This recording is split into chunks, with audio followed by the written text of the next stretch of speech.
All right, we are back. It's time for pre-market PulseScan with yours truly, Dex, the algo capitalist, aka the Vulcan, coming to you live from PulseWaveTrading.com, home of the world famous PulseWave price trigger reports that we put in your hand each and every trading day. What's good? How y'all be? What it look like? It look like another day in the life for me. I'm telling you, man, this is just one of them things that you just gotta roll up your sleeves. You can't be scared to get dirty. You can't get scared to get a little dirt on your hands. You know, don't no seed grow out of the ground without first some sweat going into it. You got to put that sweat equity into it. You got to plow, you got to plant. You must sow before you can reap. All right, those are just principles that we cannot escape from. We cannot get away from that. You must sow before you can reap. There's no way around it. So what we do for you is teach you how to sow. The way you sow is by getting the PulseWave price trigger reports at PulseWaveTrading.com so that you can come learn how to break bread with us. All right, this is doable. We do this each and every day, each and every week, each and every month, each and every year, consistently, robustly across many market landscapes. Doesn't matter if it's cryptocurrencies, futures, Forex, none of that matters. Don't matter the market. We got the tool for you. All right, we got you. You ain't got to go nowhere. All right, so the markets have been bugging a little bit. What up, Kyle? What up, Patricia? What up, Joel, in the live chat? Everybody smash that like button. The world has been bugging, and the world has literally been on fire. There's so much news coming out, so much going on, and we have been, peeling back the layers here on the pre-market pulse scan. We go in. We've been dealing with things. We don't shy away from it. We don't run from a chart. We go head first into a chart. We're not scared. We're not shook. All right. We don't run. We deal with stuff. We take it as it comes. All right. And we don't run. All right. We don't run from none of that. We're not scared. We're not shook. All right. So let's do what we do. Let's make this do what it do. All right. So first and foremost, let's go ahead and get into the overnight markets, and then we'll keep it pushing. How about that? All right, still learning to find out how to do these readouts because they're not always the same. Using Firefox, just taking a little bit longer to deal with, but nevertheless, we here. All right, so getting right into the first market, we got the Dow up 873 points right now at 26,546. We did get a high of 26,658. The low was 25,679. All right, so you have almost 1,000-point trading range so far this morning in the Dow futures, a 1,000-point trading range. Looking at the NASDAQ 100, it's up 191 and 3/4 points at 99.80 half. The overnight high was 99.99 even. Overnight low was 97.88. Yeah, I know. Look at them trading ranges, man. 200-point trading range in the NASDAQ 100. Welcome back 1999. We used to have average daily ranges in the NASDAQ 100 back in the 90s of 200 points or greater. All right, average 200 points daily ranges. And sometimes the market would actually touch the high and the low multiple times throughout the trading day. So welcome back, Cotter, because here we are. We're back to 1990s. All right, the E-mini S&P 500 is up 82 points at 3144. Russell is up 54.4 at 1472.9. The Bitcoin Futures Composite Index is up $175, but we need to talk about this. Overnight low was 94.15. Overnight high is 96.30. So even though we're trading near the high of the session, we cannot ignore that 94.15 is quite low. Nat gas off 4 cents at 162, $1.62. Looking at crude oil, it's up $1.15 at $38.27. Overnight low was $36.40. So quite a bounce from the lows to the highs. You're looking at over a $2 trade, actually a $2.30 trading range. Long bond. Now this is the big story so far. The long bond down 2 full points and 6/30 seconds, trading at 175 and 4/30 seconds. Gold futures off $4.10 at $1,723.70 an ounce, which is near the lows of the session of 1722.30. All right, so that should be noted. You're in a very tight trading range in the gold right now. Silver's up 10 cents at $17.50 an ounce. It's also in a very tight trading range. Overnight high $17.70. Overnight low is $17.46. All right. Let's see here. Oh, okay. It's ridiculous. Okay. You said, what is a PulseScan? Okay. Well, first of all, PulseScan is the name of one of the famous components that make up the PulseWave system. So PulseScan, I've just one of the things I call the show. The show has always been called PreMarket PulseScan. So PulseScan is definitely a staple, if you will, of what we do here. PulseScan is a very complicated algorithm, which is one of the first components of the system that I built going back 20 plus years now. So that's what PulseScan is. And the PulseWave price trigger reports is the name of the methodology, name of the system. All right.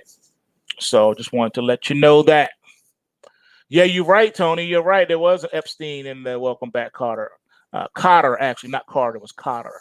I used to think it was Carter when I was a kid, but when I became older, I realized it was Kotter, not Carter, which was funny, isn't it?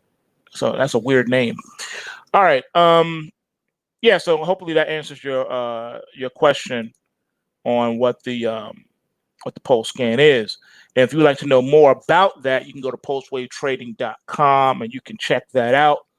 Or you can peruse at your leisure our vast YouTube channel that has all of my pre-market PulseScans, end-of-day reports, special market calls, technical analysis, you name it, going back 10 years on YouTube. All that's here. I've never taken down one trading video. That's just how we roll, win, lose, or draw. It's all on here for you to see. Because a lot of people say, what's your track record look like? Well, look at my YouTube channel. You tell me. All right. Looking at the US dollar index, we're up 18 pips at 96.89. And let's move over to the other ones.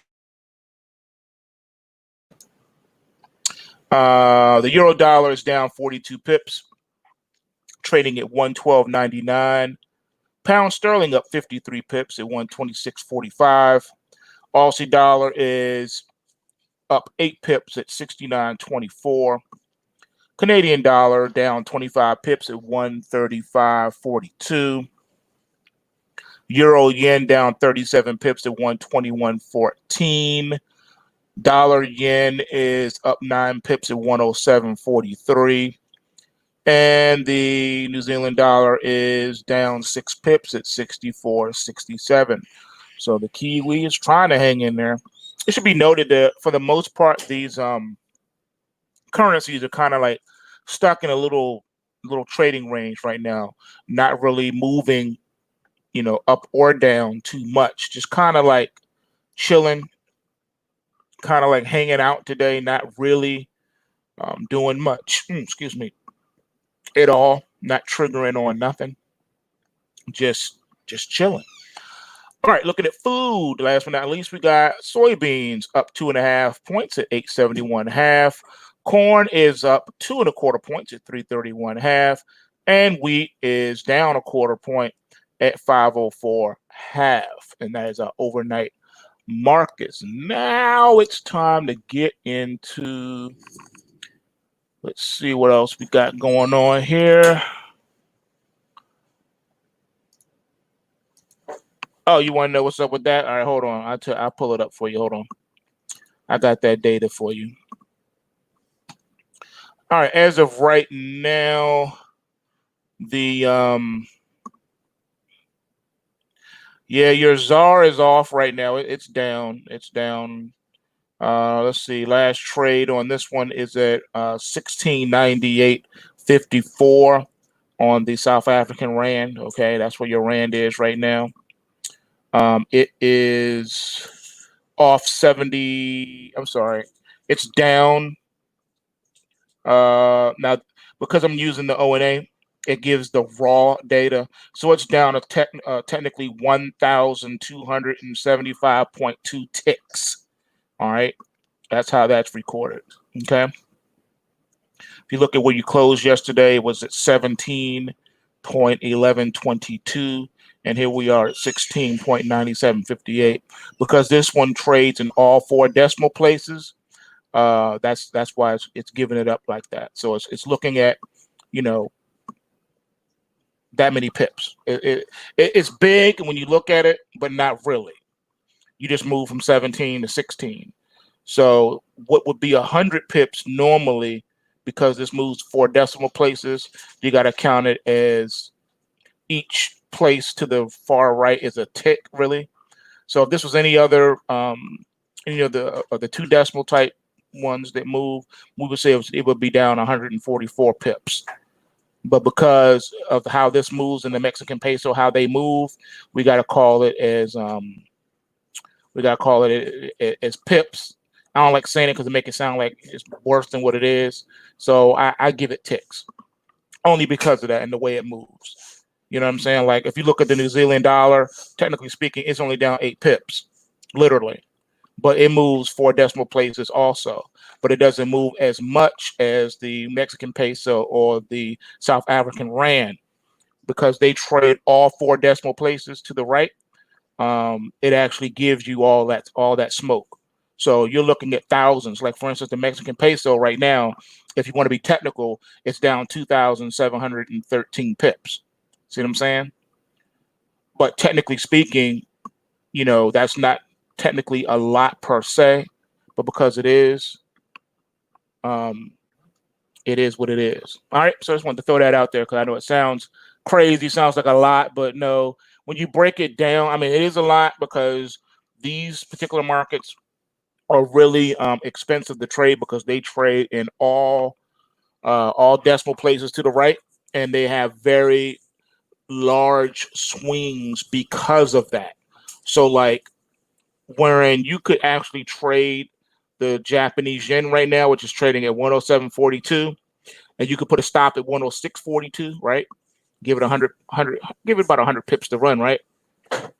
To do that in the Mexican peso, you would be like, all right, because right now the last reading is 21.9479, right?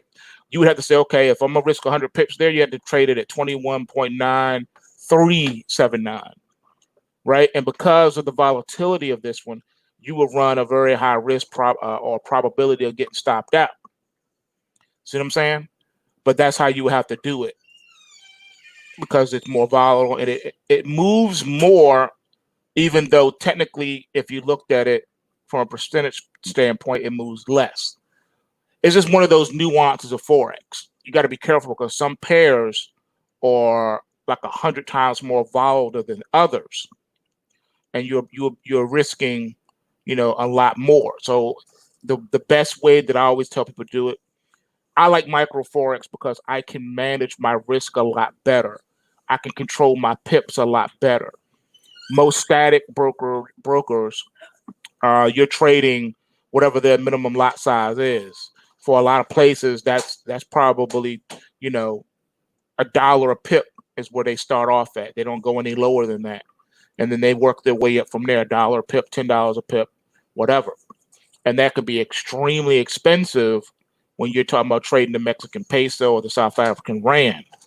All right, because 100 pips would be, $100 if you're trading $1 a pip.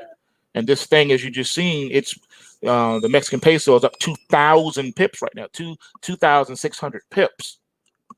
All right, so that's a lot of money. See what I'm saying? That's a lot of money. So yeah, just be careful. Just remember the tutorials I did if you're using ONA, your micro forex. You can control your margins. You can trade 50 to 1, and in some cases, with ONA, that's the most you can go is 50 to 1. But you can go less than that. I don't recall off the top of my head what the minimum is, but I know the maximum is 50 to 1. Other brokerages will let you go 200 to 1, which is insane. I don't know why anyone would need to do that or want to do that, but that's just something to know. Like I said, Forex has this little nuances. That's why what I've been doing is I've been giving you the choice so you can compare the normal functions from the report versus my handwritten ones. Whenever I trade futures or I trade Forex, I do it by hand. I do not go by any standard charting software. I run everything through my algo charts, but I take an added precaution. I do my calculations by hand. I do not rely on any other generic data. Futures and Forex are the only markets you have to do that with, because it depends on what broker you're using. All right. You want to use that broker's data, nobody else's data. Plus, it's important how the broker allows you to trade.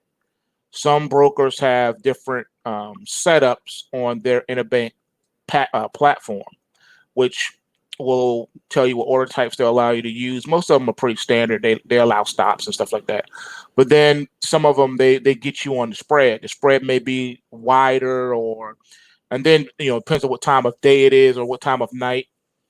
Some spreads go exponentially wider, at night or early in the mornings or whatever, or at a certain time during the day. You just have to know the nuances of the broker you use, and you have to be familiar with their platform.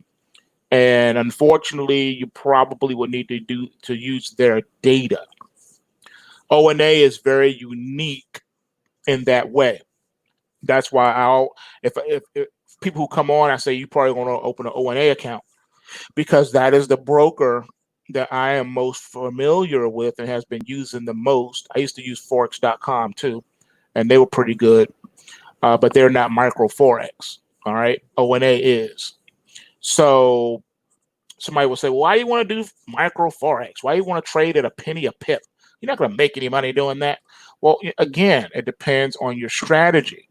Don't forget, you can add on and build up positions. All right. And there's different techniques and strategies and benefits to trading micro Forex versus the big Forex, no matter what size account you have. And I actually go over that, and I'll show you how to do that with the reports as they come out. So I know I'm hitting you off a lot of different general stuff, but just figured I'd paint a little background for you, for people who are new and don't know what's up. And if you would like to have a more in-depth understanding and then why I'm talking about Forex the way I am, and why I've been recommending ONA, not because I get paid from it, because I don't, but because that's the platform that I have been pimping. If you want to understand what I mean by that, I think a really good reference for you is called Reminiscence of a Stock Operator.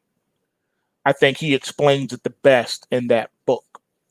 Why, when it comes to this part of the aisle, you're going to want to use that broker's data to run your methodologies and strategies. All right. Not all Forex data is universal per se. All right. For the most part, it is, but for those exceptions that exist, because there are many Forex dealers in the world, hundreds, if not thousands, You got to know how they do what they do with their platform. And Leah, like I said, reminiscence of a stock operator, we'll break it down a lot more in detail for you on why we do what we do and how I do it. Okay, question. Can you go over the rally alert for the Russell, but the futures are up? Is the money flow not strong and rally should be sold? Okay, that is a really good question, and it's a fair question. So let's get into that. All right, so coming into today, looking at today's report. All right, there's no alert for today, but the previous day had a rally alert on it, and the market did produce. We got production off of that rally alert, so we're still dealing with that rally alert. Now, the data that I am using is my handwritten data. Remember, my little handwritten stuff. It has the word futures in front of the symbol in italics. And my special data on the Forex says Forex in italics in front of the symbol. All right. And they're normally followed by a star asterisk in front of the name. That's how you know those are mine. So if you're looking at the futures report or any other report, those are the ones I'm referencing in my video. All right. So mine had a rally alert. And then yesterday, we got production from the prior day's rally alert, which we were supposed to. All right, now sometimes it takes 3 to 5 days for these alerts to play out because sometimes they lead the market that far in advance. Rally and crash alerts are forward alerts. They are predictive in nature, okay? Because they take the readouts from the current market in real time and map it out and tell you where the bias is, where the probabilities are on the imbalances in the market.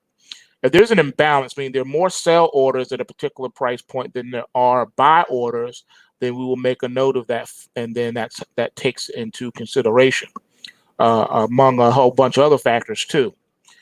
If you've been paying attention to the end of day reports, I've been teaching you that if today's a crash alert and then tomorrow is a rally alert, the two alerts cancel each other out and create what is called a trading range, where the market will trade within the highs and lows of those two bars.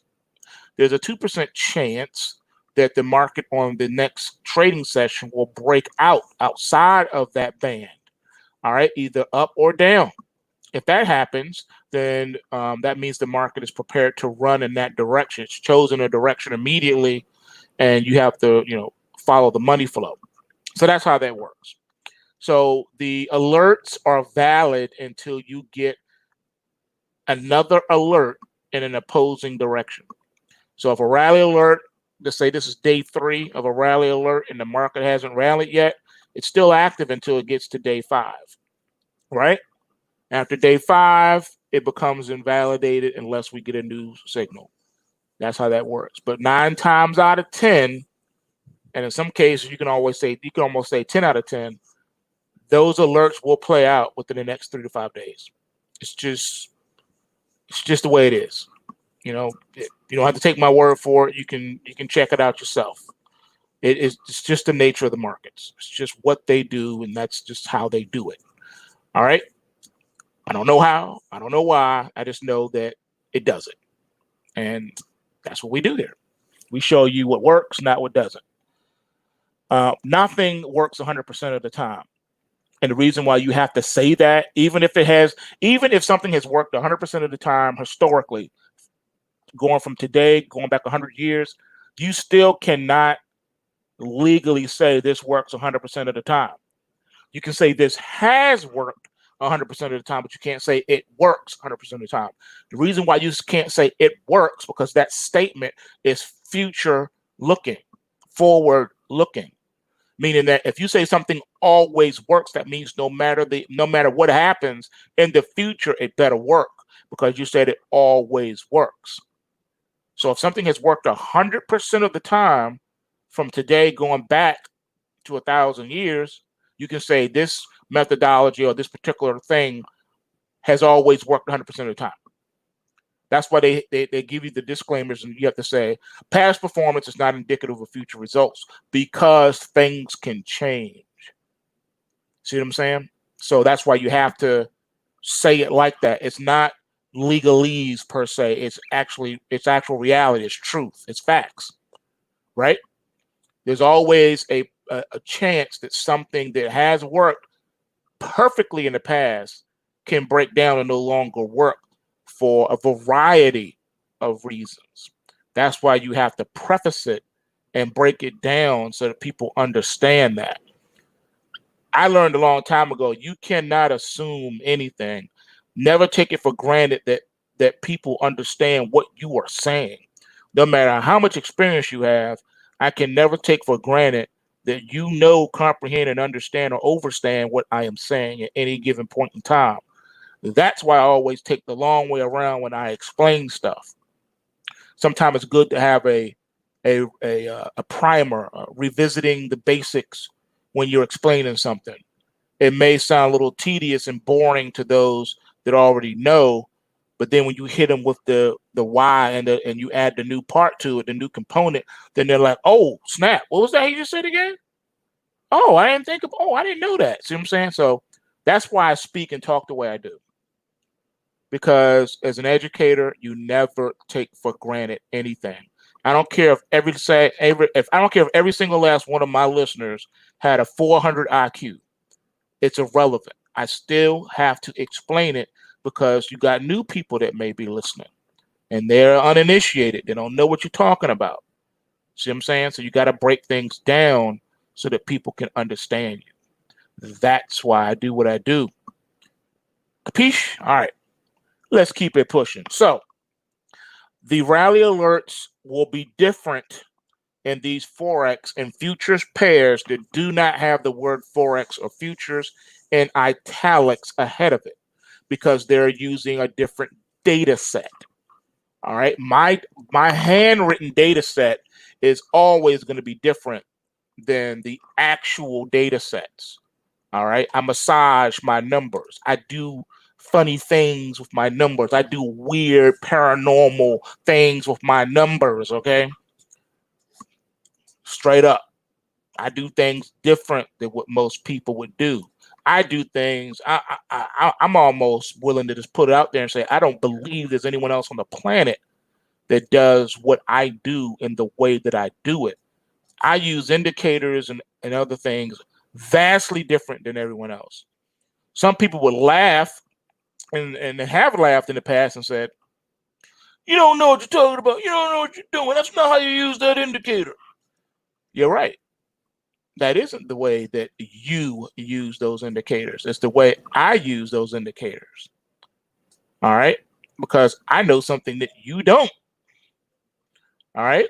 So just because you use a toothbrush to brush your teeth doesn't mean that's the only use for that toothbrush. All right. There are myriads of alternative uses for everyday standard appliances. Just because you haven't figured out an alternative use for that toothbrush doesn't mean that I'm wrong for using the toothbrush in an alternative way. You dig? All right. So we go over works. You don't care. I know you guys don't care about all the nuances of all of that. You just want to know, where am I going to make money at today? What side of the market should I be on? Answer to that question is probably both sides. Some days is stop and reverse days, meaning that you should fish on both sides of the lake. Other days, it's limited to shorting. Another day may be limited to just buying. But then there's also that occasion when it is both. You're doing a little bit of both. Market is undecided. We want to take advantage of that by saying what amount of money is on what side of the table. There are days where the market will give you money on both sides of the table. And if you're keen enough to see it and nimble enough to take that, then you can go ahead and walk away with those profits. And there ain't nothing wrong with that. That's what we're here for. All right. We're not here to marry a market. We're here to make money from the market. Only question we have when we strap in every day is, what side of the aisle are the fish swimming today? And that's how you do it. All right. So, with that being said, ladies and gentlemen, let's move on. Let's keep it pushing. And what they say, let's keep it pushing. All right. So, here's the overnight news to go with said market news. And let's go. All right. Trump is reportedly considering a $1 trillion fresh infrastructure stimulus plan to rescue the U.S. economy. Most of the money will go to roads and bridges.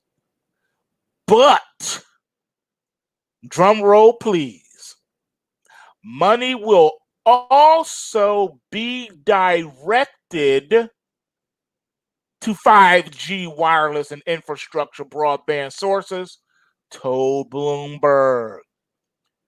Yes, indeed, you heard it right. The U.S. is ready to roll out the 5G. Told you. Tried to warn you. Here it is in your face. You can't make this stuff up. Global markets fly as Trump's $1 trillion infrastructure plan puts a rocket under stocks, and the Fed launches a $250 billion fresh stimulus. The Federal Reserve became an accidental Lone Ranger overnight, riding in to rescue beleaguered financial markets, analysts said. So the Fed turned on their trading account while we were sleeping and started buying futures and stocks. I know some smart alecs are saying, how in the world the Fed trades stocks when the market's not even open? You can't buy stocks when the market's not open. But you're forgetting some shares, some equity, some ETFs have pre-market trading and extended hours trading. You forgot about that, didn't you?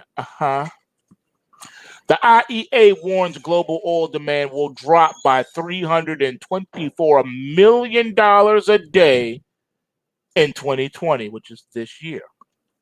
The biggest decline in history before a rapid rebound in 2021. June estimates reckon that global demand for Brent oil will drop by 8.1 million barrels a day this year, equivalent to around $324 million at current prices. So they let you know we're not done squeezing OPEC. Warren Buffett's chronic underperformance is frustrating investors and analysts. The famed investor and Berkshire Hathaway boss was cautious during the coronavirus sell-off, fueling fears that he missed out on the market rebound. All right, a little trivia for you guys, a little trivia information. Back in the day, people like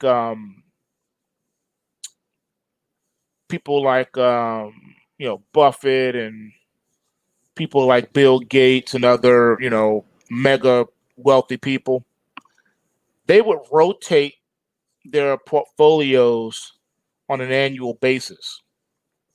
If you didn't make Bill Gates the kind of returns he thought he would get from your fund, he would pull the money out immediately and give it to another person the following year. So they always played this musical chairs with fund managers.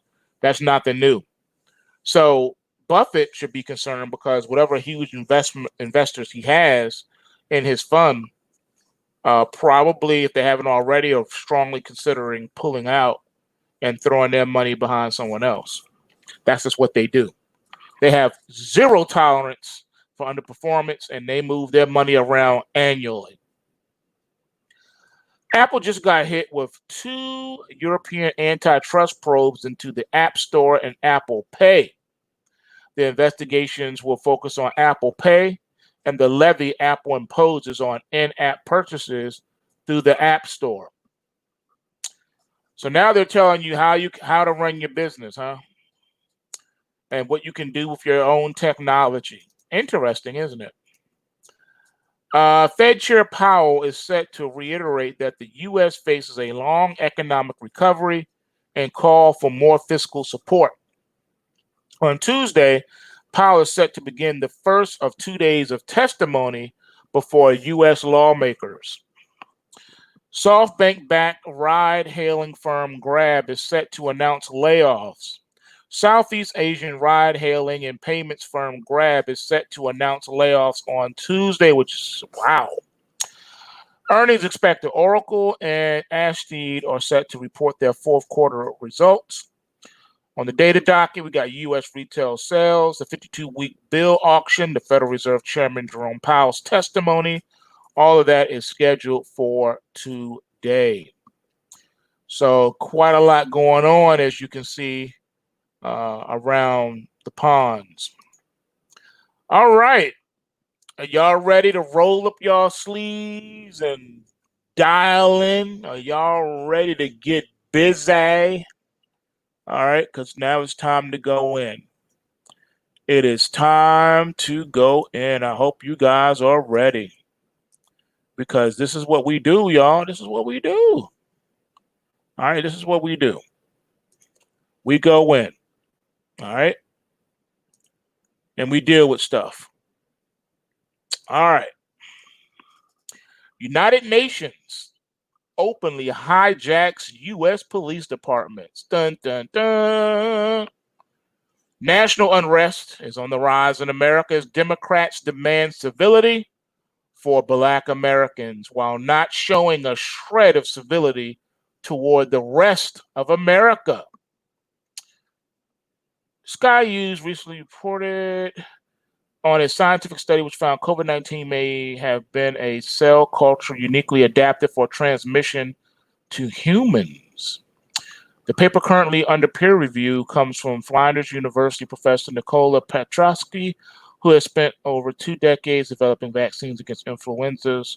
Wow, okay, interesting. That's messed up. All right, so I did finish my my research in this whole thing. And wow, all I can say is wow. All right, so for the trading room, I will hook y'all up with a few things. All right, I got to figure out how to do it. I'll get with Frank on that because I know the Slack room won't let me put certain files in there. So we'll figure it out. But I got some stuff for y'all though. All right, New York City tells COVID contact tracers not to ask people if they attended a Black Lives Matter protest so they can avoid blame for a potential second wave of coronavirus. New York City health authorities are telling COVID-19 tracers to not ask potential coronavirus carriers if they have attended a Black Lives Matter protest. The hundreds of contact tracing workers hired by the city under de Blasio's new test and trace campaign have been instructed not to ask anyone who's tested positive for COVID-19 whether they recently attended a demonstration. No person will be asked proactively if they attended a protest. Wow, the information will be excluded despite the fact that both de Blasio and Governor Andrew Cuomo have repeatedly suggested that mass gatherings could have helped the virus to spread. Some have asserted that by not recording that a potential COVID victim attended a protest march, authorities in New York can dodge culpability if there's a second wave of coronavirus and avoid blame for encouraging people to attend rallies. As we previously highlighted earlier this month, 1,200 public health experts signed an open letter asserting that Black Lives Matter mass gatherings should be encouraged because white supremacy is a bigger health threat than COVID-19. Both of those statements are false narratives and could not be further from the truth. They create a boogeyman for people to attack that does not exist. That's how they take over, and people are falling right into the trap. What a shame. White supremacy, really? Really? Unbelievable. After denouncing stay-at-home protesters as granny killers, the narrative suddenly flipped when thousands more Black Lives Matter protesters gathered in major cities across the country. Health workers even gave a standing ovation to Black Lives Matter protesters, having protested against anti-lockdown demonstrators just weeks earlier. Health workers even gave a standing ovation to Black Lives Matter protesters having protested against anti-lockdown demonstrators just weeks earlier. Apparently, COVID-19 has developed a form of artificial intelligence, is woke, and takes a break whenever there's a social justice protest. So now the vaccine I'm sorry, not the vaccine, I'm sorry, the COVID-19 is an artificial intelligence. All of a sudden it's become self-aware and it's decided it's not going to infect anyone doing all these protests and demonstrations. Again, and people are just eating this up. Really? Again, I warned you guys about this a long time ago. I told you to be careful, to be wary, because they're going to try to divide and conquer. As long as they got U.S. citizens fighting against each other, you're not fighting the real problem. And the real problem is these secret societies. You're dealing with Freemasons. All right, you're dealing with the Luciferian agendas. All right, that's what you're dealing with. These people are Satanists, and they want to destroy you, your family, and the country. Why do you think during all these protests and riots, they've been behind the scenes still pushing forward all their agendas that took place before this? Why do you think that is? It's not an accident. It's on purpose. They want to distract you with all these riots and protests. Why do you think they've been paying the rioters to riot? Why do you think there's a company that you can hire when you want to do a protest? When you want to do a riot, you can hire a company to do that for you. And they have paid people on the ground. This is a really big psyop, and people are falling for it. The reason why they are doing this is because they want to bring martial law. Why do you think that the police departments, certain ones, have been providing bricks for the protesters? Why do you think George Soros has been providing bricks for the protesters? Right? You're dealing with these Masonic Luciferians who want to destroy the country so they can bring forth their new world order. All right? This is what they're trying to do. COVID-19 didn't kill as many people as they needed. So all they got to do now is turn on the FEMA camps, turn on the ovens in the FEMA camps, and get cooking. And the mass protests are falling right into the hands of them. We are allowing private corporations and nonprofit organizations to bring down the country, to subvert the country. These are acts of treason. It's not white supremacists that you have a problem with. It's white Masonics that you have a problem with. All right? These secret societies that are entrenched in every area of our economy. That's where your problem is. All right? That's where your problem is. They want you to think your problem is white people. White people are not your problem. Your problem is the Luciferians. Your problem is the white Masonics. Those are your problem, not white people. There are plenty of decent white people. There are plenty of decent white cops. But the problem is the white Masonic cops. That is the problem. Deal with it. Deal with it.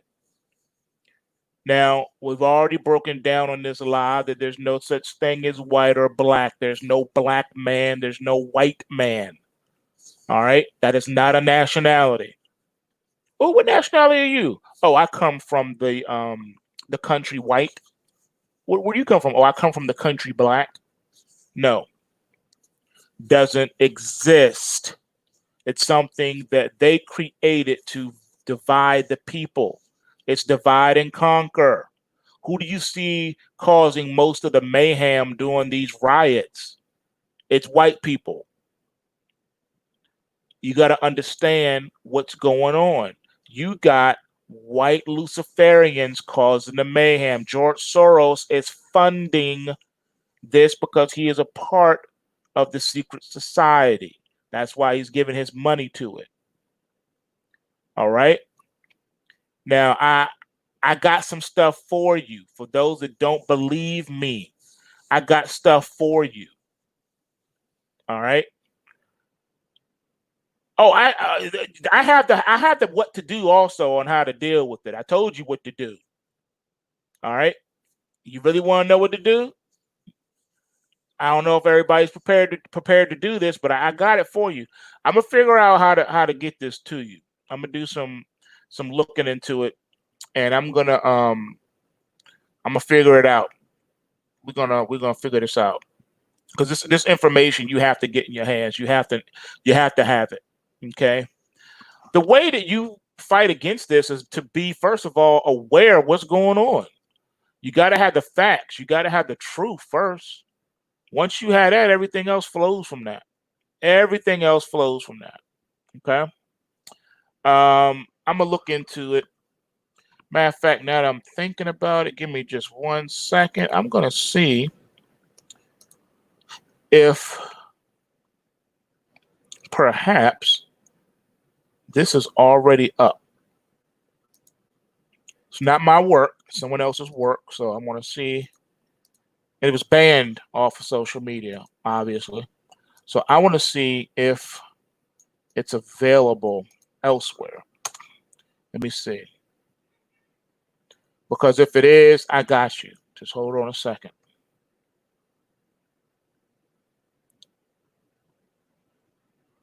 Okay, yeah, I got it. I got it. I got it. Ha ha ha ha ha ha ha ha. I got it. Got you, got you, got you. Let me go ahead and drop this link for you in the live chat. Yeah, I got you. I got you. See, they think that they can stop everybody, and they can't. You can't stop the truth. You want to really know what's going on for real, for real? You want real information? You want to really know what's going on? Here it is. I think this right here sums it all. Sums it up. Boom. There you go. There you go.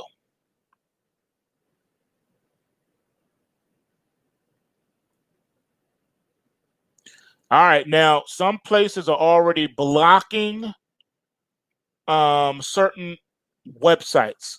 So Facebook is blocking the link that I just typed in. All right. They don't want you to see it. All right. So it's funny. They're blocking the entire site that I just sent you the link in. YouTube has it up though. So there you go. All right. And I have more. I got more stuff for you, but right there, that's what you need. Watch it in its entirety. All right. You will learn something. Watch it in its entirety, and then you will be able to peep game, because there is some game going on right now. All right. It's some game going. They're really playing the American people for stupid. They really are. They're playing the American people as dumb and stupid. And they think you're not paying attention. They think you're not looking. They think you don't know what's going on. All right.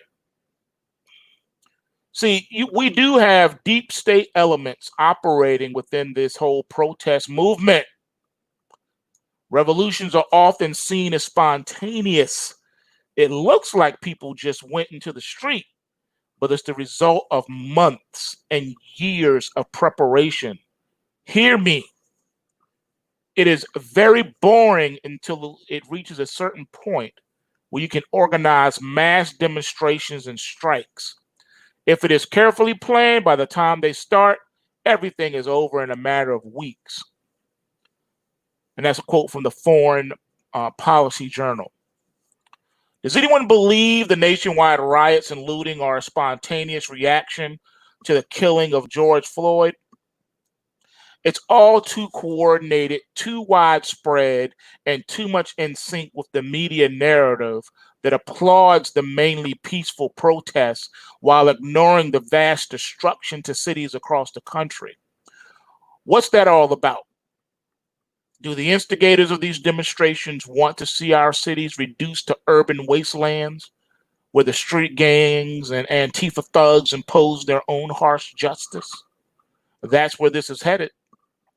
Of course, there are millions of protesters who honestly believe they're fighting racial injustice and police brutality, but they don't understand that the real motivation of this is to do away with the police department so they can say, oh, there's too much for the police department to handle.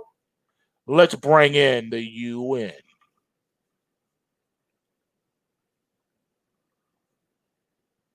But that certainly doesn't mean there aren't hidden agendas driving these outbursts. Quite the contrary, it seems to me that the protest movement is actually the perfect vehicle for effecting dramatic social changes that only serve the interest of the elites, especially the Black Boule, the Black Freemasons. You got the Black Masonics and the White Masonics working together. The Luciferians are working together. For example, who benefits from defunding the police? Not African Americans, that's for sure. Black neighborhoods need more security, not less.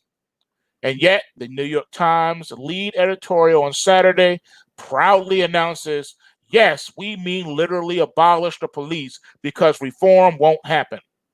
Quote, we can't reform the police. The only way to diminish police violence is to reduce contact between the public and the police. There is not a single era in United States history in which the police were not a force of violence against Black people. Policing in the South emerged from the slave patrols in the 1700s and 1800s that caught and returned runaway slaves. In the North, the first municipality police department in the mid 1800s helped quash labor strikes and riots against the rich. Everywhere, they have suppressed marginalized populations to protect the status quo. So when you see a police officer pressing his knee into a Black man's neck until he dies, that's the logical result of policing in America. When a police officer brutalizes a Black person, he is doing what he sees as his job, end quote. And that's from, yes, we mean literal abolish the police because reform won't happen, New York Times. Let's break down the problem with that quote. Now, this quote is giving you truth, but it's truth stuffed with a lie, okay? Yes, there's not a single era in United States history in which the police were not a force of violence against Black people. Stop right there. You are right. That is a fact, but it's not the truth. It's a fact that yes, that did happen, but it's not the truth. You want to know the truth? The truth is it was not the police that did that. Huh? What are you talking about? It just said it was the police. No, it was not the police. It was the Luciferians. It was the Boule. It was the fraternal order, the secret society that operates within the police department. It is the White Masons. All right, they're Freemasons.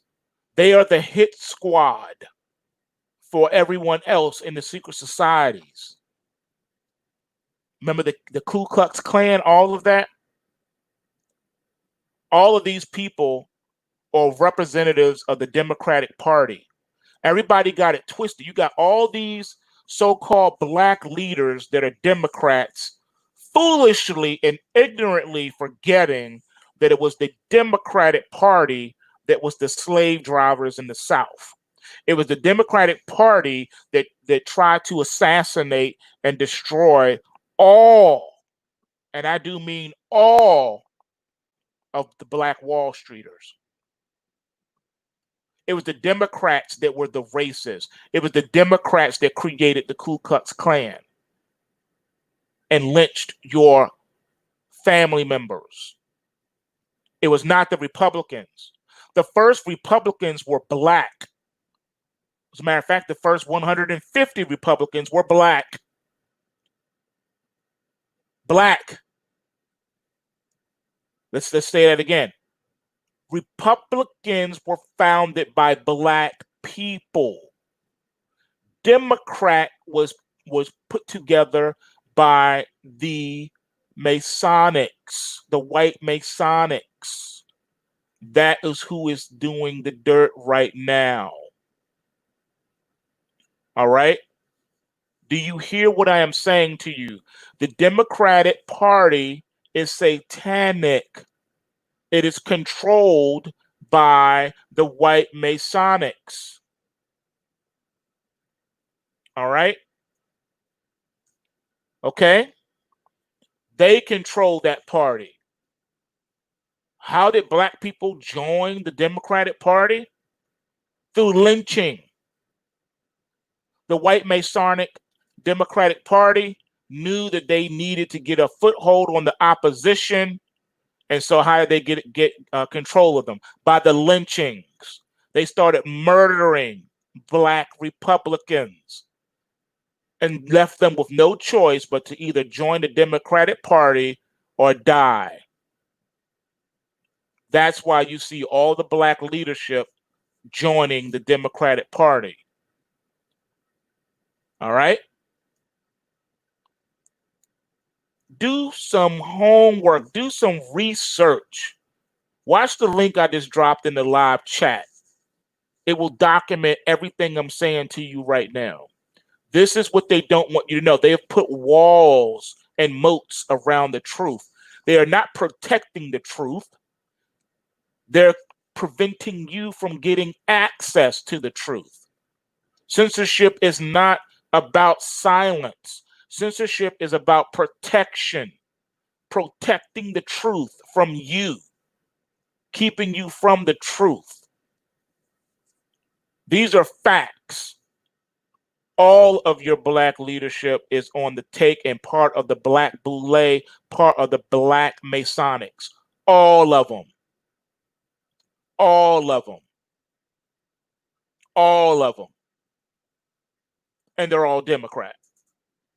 Go figure. And they want to make you believe that if blacks had all this freedom and the rights to do everything, that things would be different. Well, why is it that all these Democratic states right now are on fire with rioting and protests? They're happening in Democratic states and Democratic districts where you've had lifelong Democratic leadership, whether it be mayor or governor or senator or congressperson. Why is that? We need freedom. We're fighting white supremacy. Really? So let me get this straight then. So taking your own logic, you're saying that because of white supremacy, you can't have nothing, can't be nothing, can't do nothing. Well, that's funny because we've had a black president. That's funny because we got all these black Masonic Democrats in office and nothing has changed in their districts. It's only gotten worse over the years. We have black CEOs. We got black actors, black athletes, black authors, black poets, black judges, black Supreme Court judges, and nothing has changed according to your own rhetoric. You've gotten everything that you could ever have wanted and nothing has changed. It's only gotten worse. Why is that? No one wants to deal with that question. Answer me that one question. How? If it was white supremacy, there would be no black president. If it was white supremacy, then there would be no black Supreme Court judges. If it was white supremacy, there would be no black Congress people, no black mayors, no black governors, no black billionaires, no black millionaires, no black athletes, no black nothing. But instead, we have the opposite. So obviously, racism is not a thing. It's not the problem. Racism doesn't control anything. It is the white Masonics and the black Masonics. Your problem is with both black and white people who happen to be Luciferian Masonics. That's where your problem is. Deal with it. You want to know how to deal with stuff? You deal with stuff by facing it. Face these truths and these facts. All right? Your problem is not with the police. Your problem is with the Luciferian Masonic police. And not all police are part of that brotherhood. It just so happens that all the bad ones seem to be. Just saying. Wake up. This whole George Floyd thing is a psyop. And they got you coming and going both ways. Because if he's still alive, and it was just a very elaborate show, then you still got the same result. However, if he died, it still achieved the same result. So if he really is dead, then it still achieves the same result. We still got here. Doesn't matter. However, there is enough evidence that has surfaced to prove and suggest that he is still alive and that you were tricked, duped, hoodwinked, bamboozled. All right? They lined y'all up to make you riot so that they can have an excuse to bring in martial law. What is wrong with people, man? So according to the Times, the problem isn't single-parent families or underfunded education or limited job opportunities or fractured neighborhoods. It's the cops who have nothing to do with any of these problems. Let me tell you something. People are not dealing with this either. You know, you want to talk about the problem in the black community. The problem in the black community is not the white man's fault. The white man didn't tell you to smoke that crack. The white man didn't tell you to shoot that heroin in your veins. The white man didn't make you do none of that. You chose to do that. You chose to do that. You chose to do that. You chose to do that. The white man didn't tell you to create a gang and go around blowing away other black people in your neighborhood. You chose to do that. You chose to do that. All right? There are many problems facing the inner city, and it's not lack of education. Some of the most brilliant people that were ever born come from these hoods. There are many people that come from humble beginnings to go on to greatness. Stop blaming poverty as the problem. Just because you're poor, it doesn't mean you have to become a monster. Some people choose the other route. You can't say it's because of the hood. The hoods have always been here since the beginning of time. Every country has had a hood at one point or another. Jesus said of himself, he said, the poor will always be among you. Why did he say that? Why did he say that the poor will always be among you? That wasn't a guess. That was a statement of fact.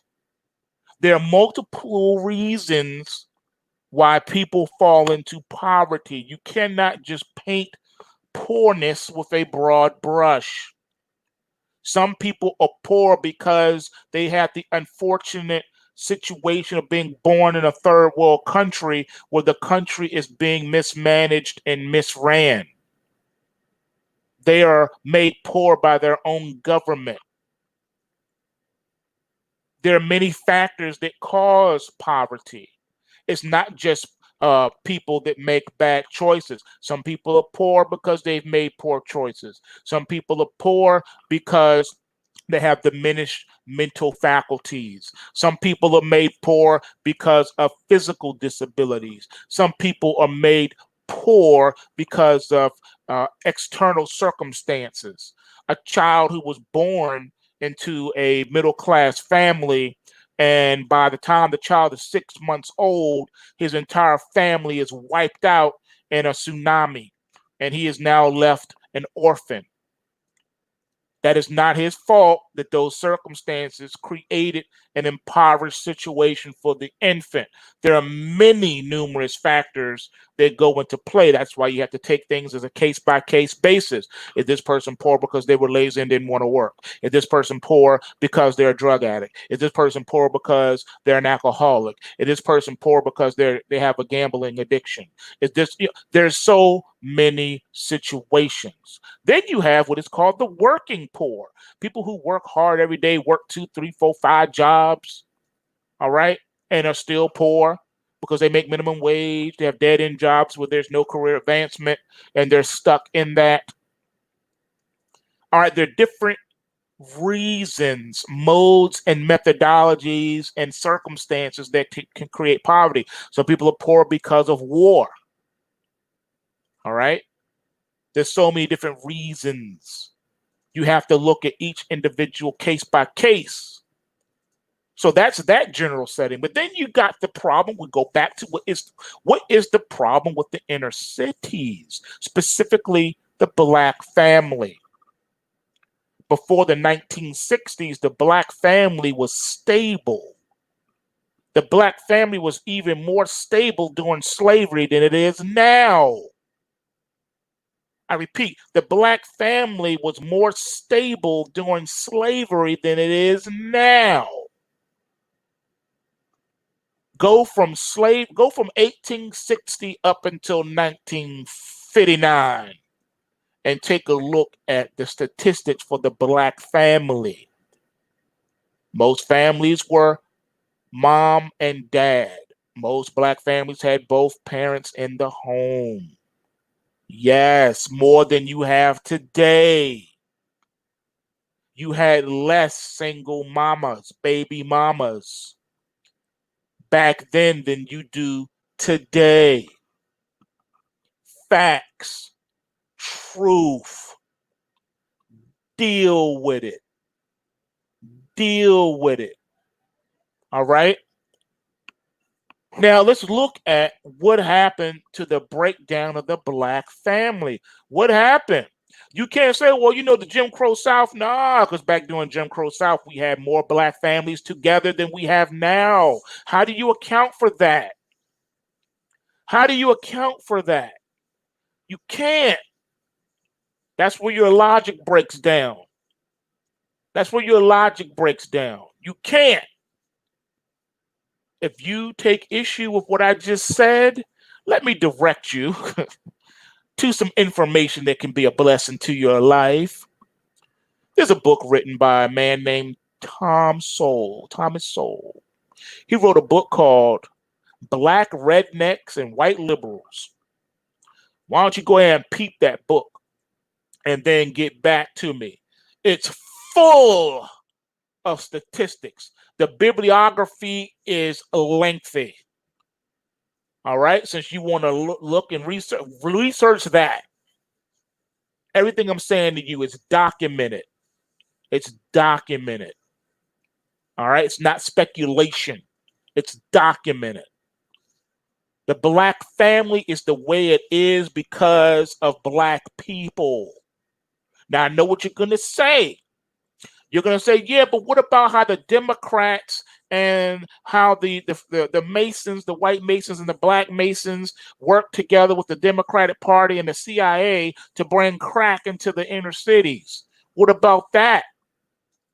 Just because someone brings you drugs don't mean you got to take them. Unless you're telling me that when they brought the stuff into the neighborhood, that they abducted everybody in the neighborhood at gunpoint and said, smoke this right now, I'm going to blow your head off. Did that happen? No one told you to smoke that. No one told you to shoot that. No one told you to do that.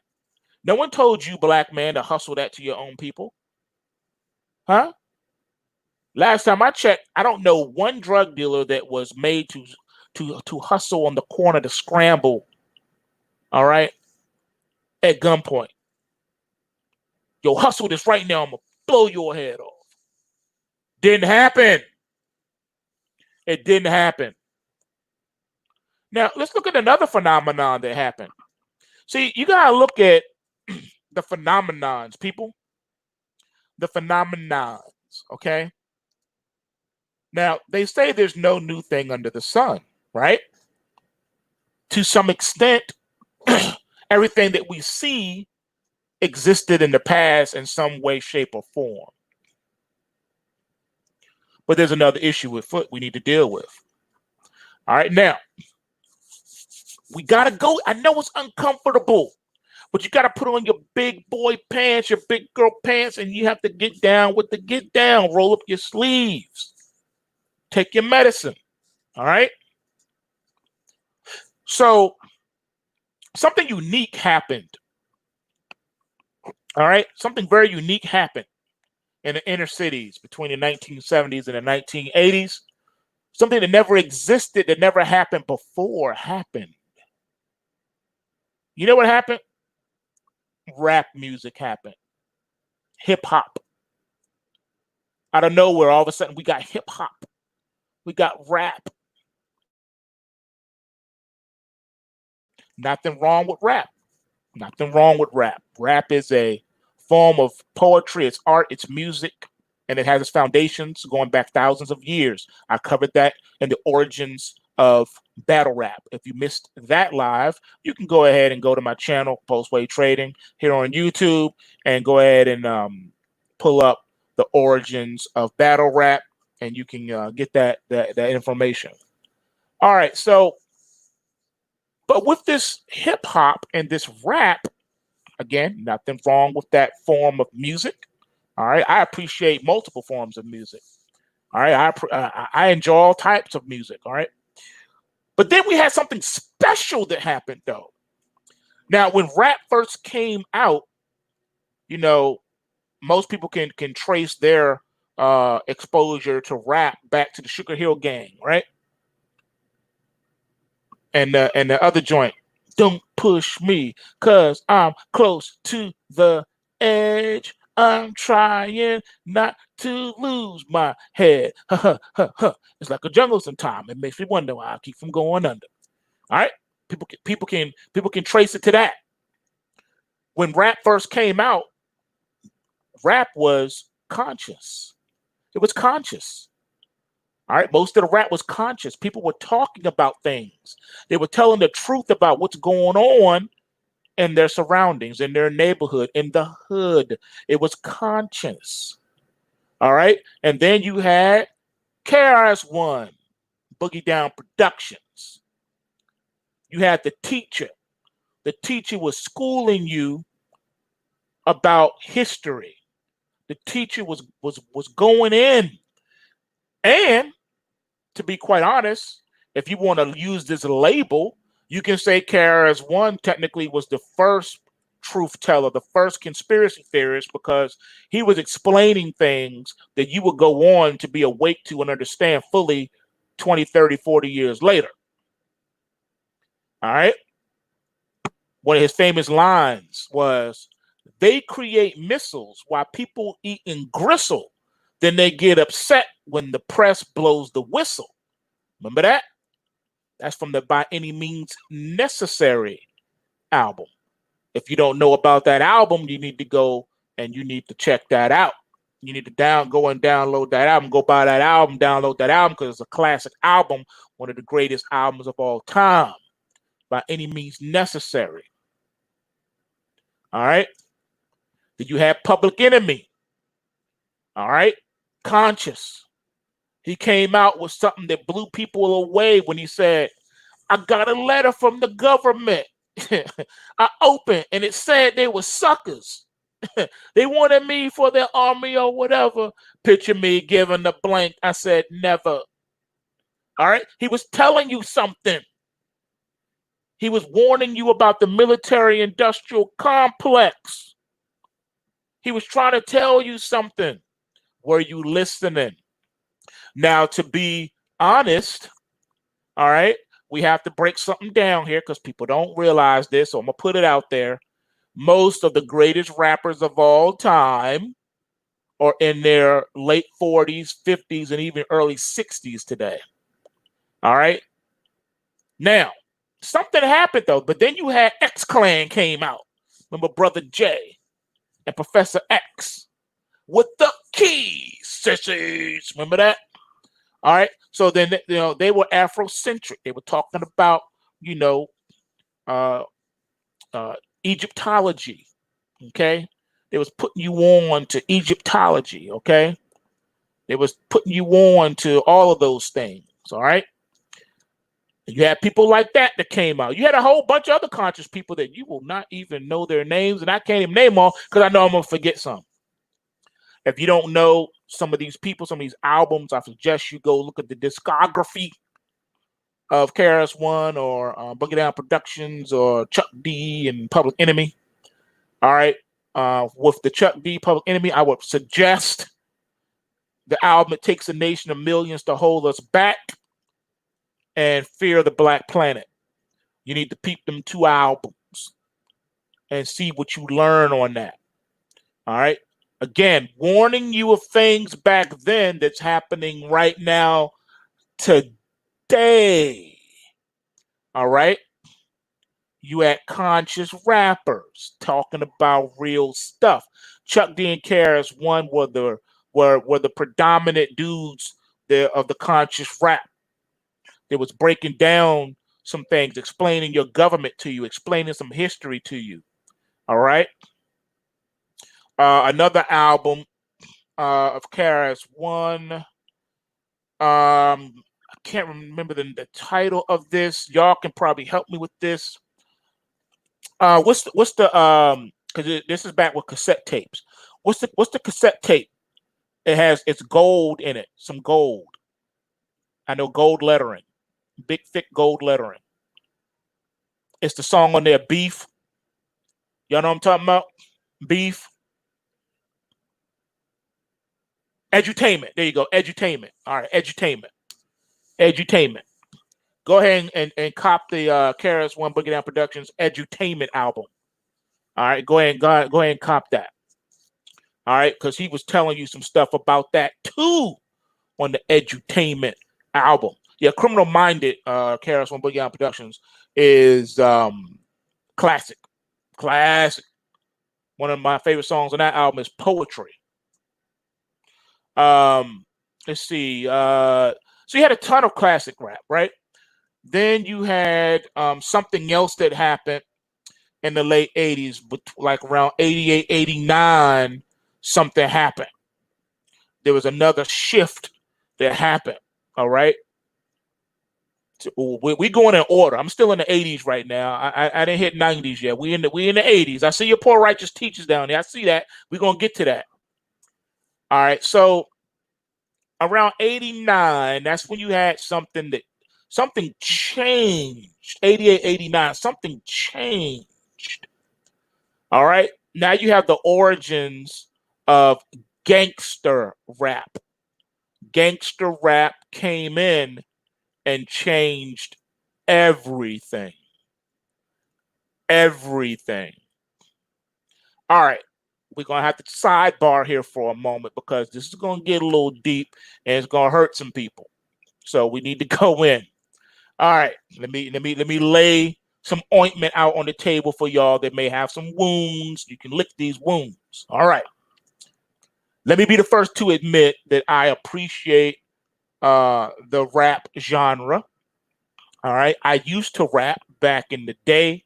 I know y'all probably heard me when I told you that I had the opportunity to probably be one of the first acts to get down on Queen Latifah's label, Flavor Unit Joint, and I passed that opportunity up. All right.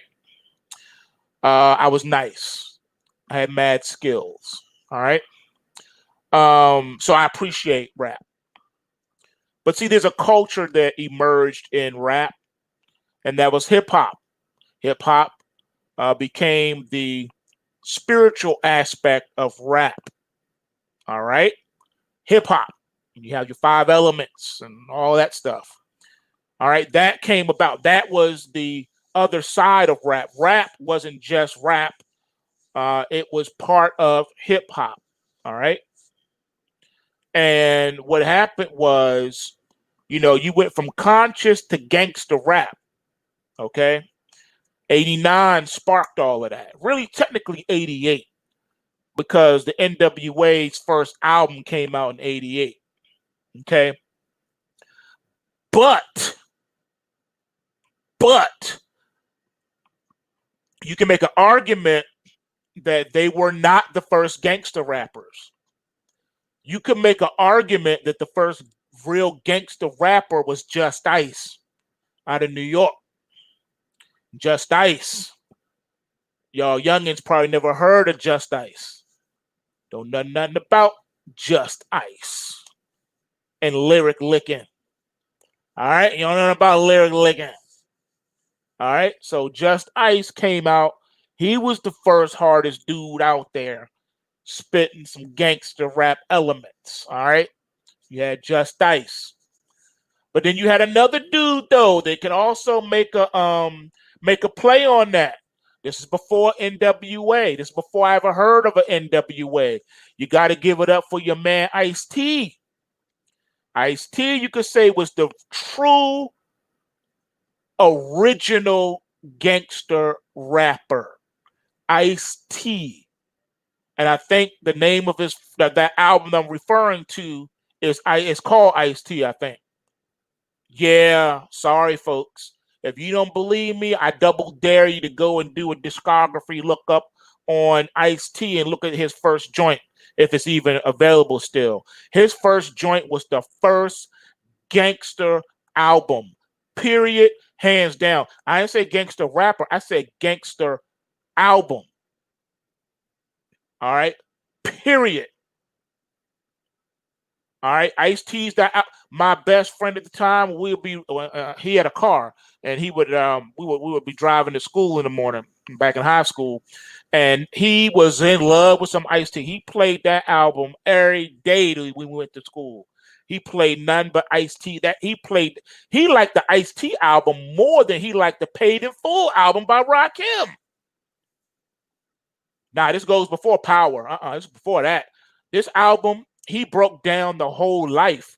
He broke down the game. He broke down hustling, pimping, all of that in this one album. He broke the entire game down with this album. It was new. I never heard West Coast type of rap. All right, so I don't know. I never heard it before. I wasn't like really feeling it. But what he was saying, I couldn't lie. It was like the storytelling he was doing was so intriguing. I was like, yo, I like this, but I don't like it. I was like, I like it, but I put that Paid in Full album Rakim back on. Because that was like the hardest thing I had ever heard that time.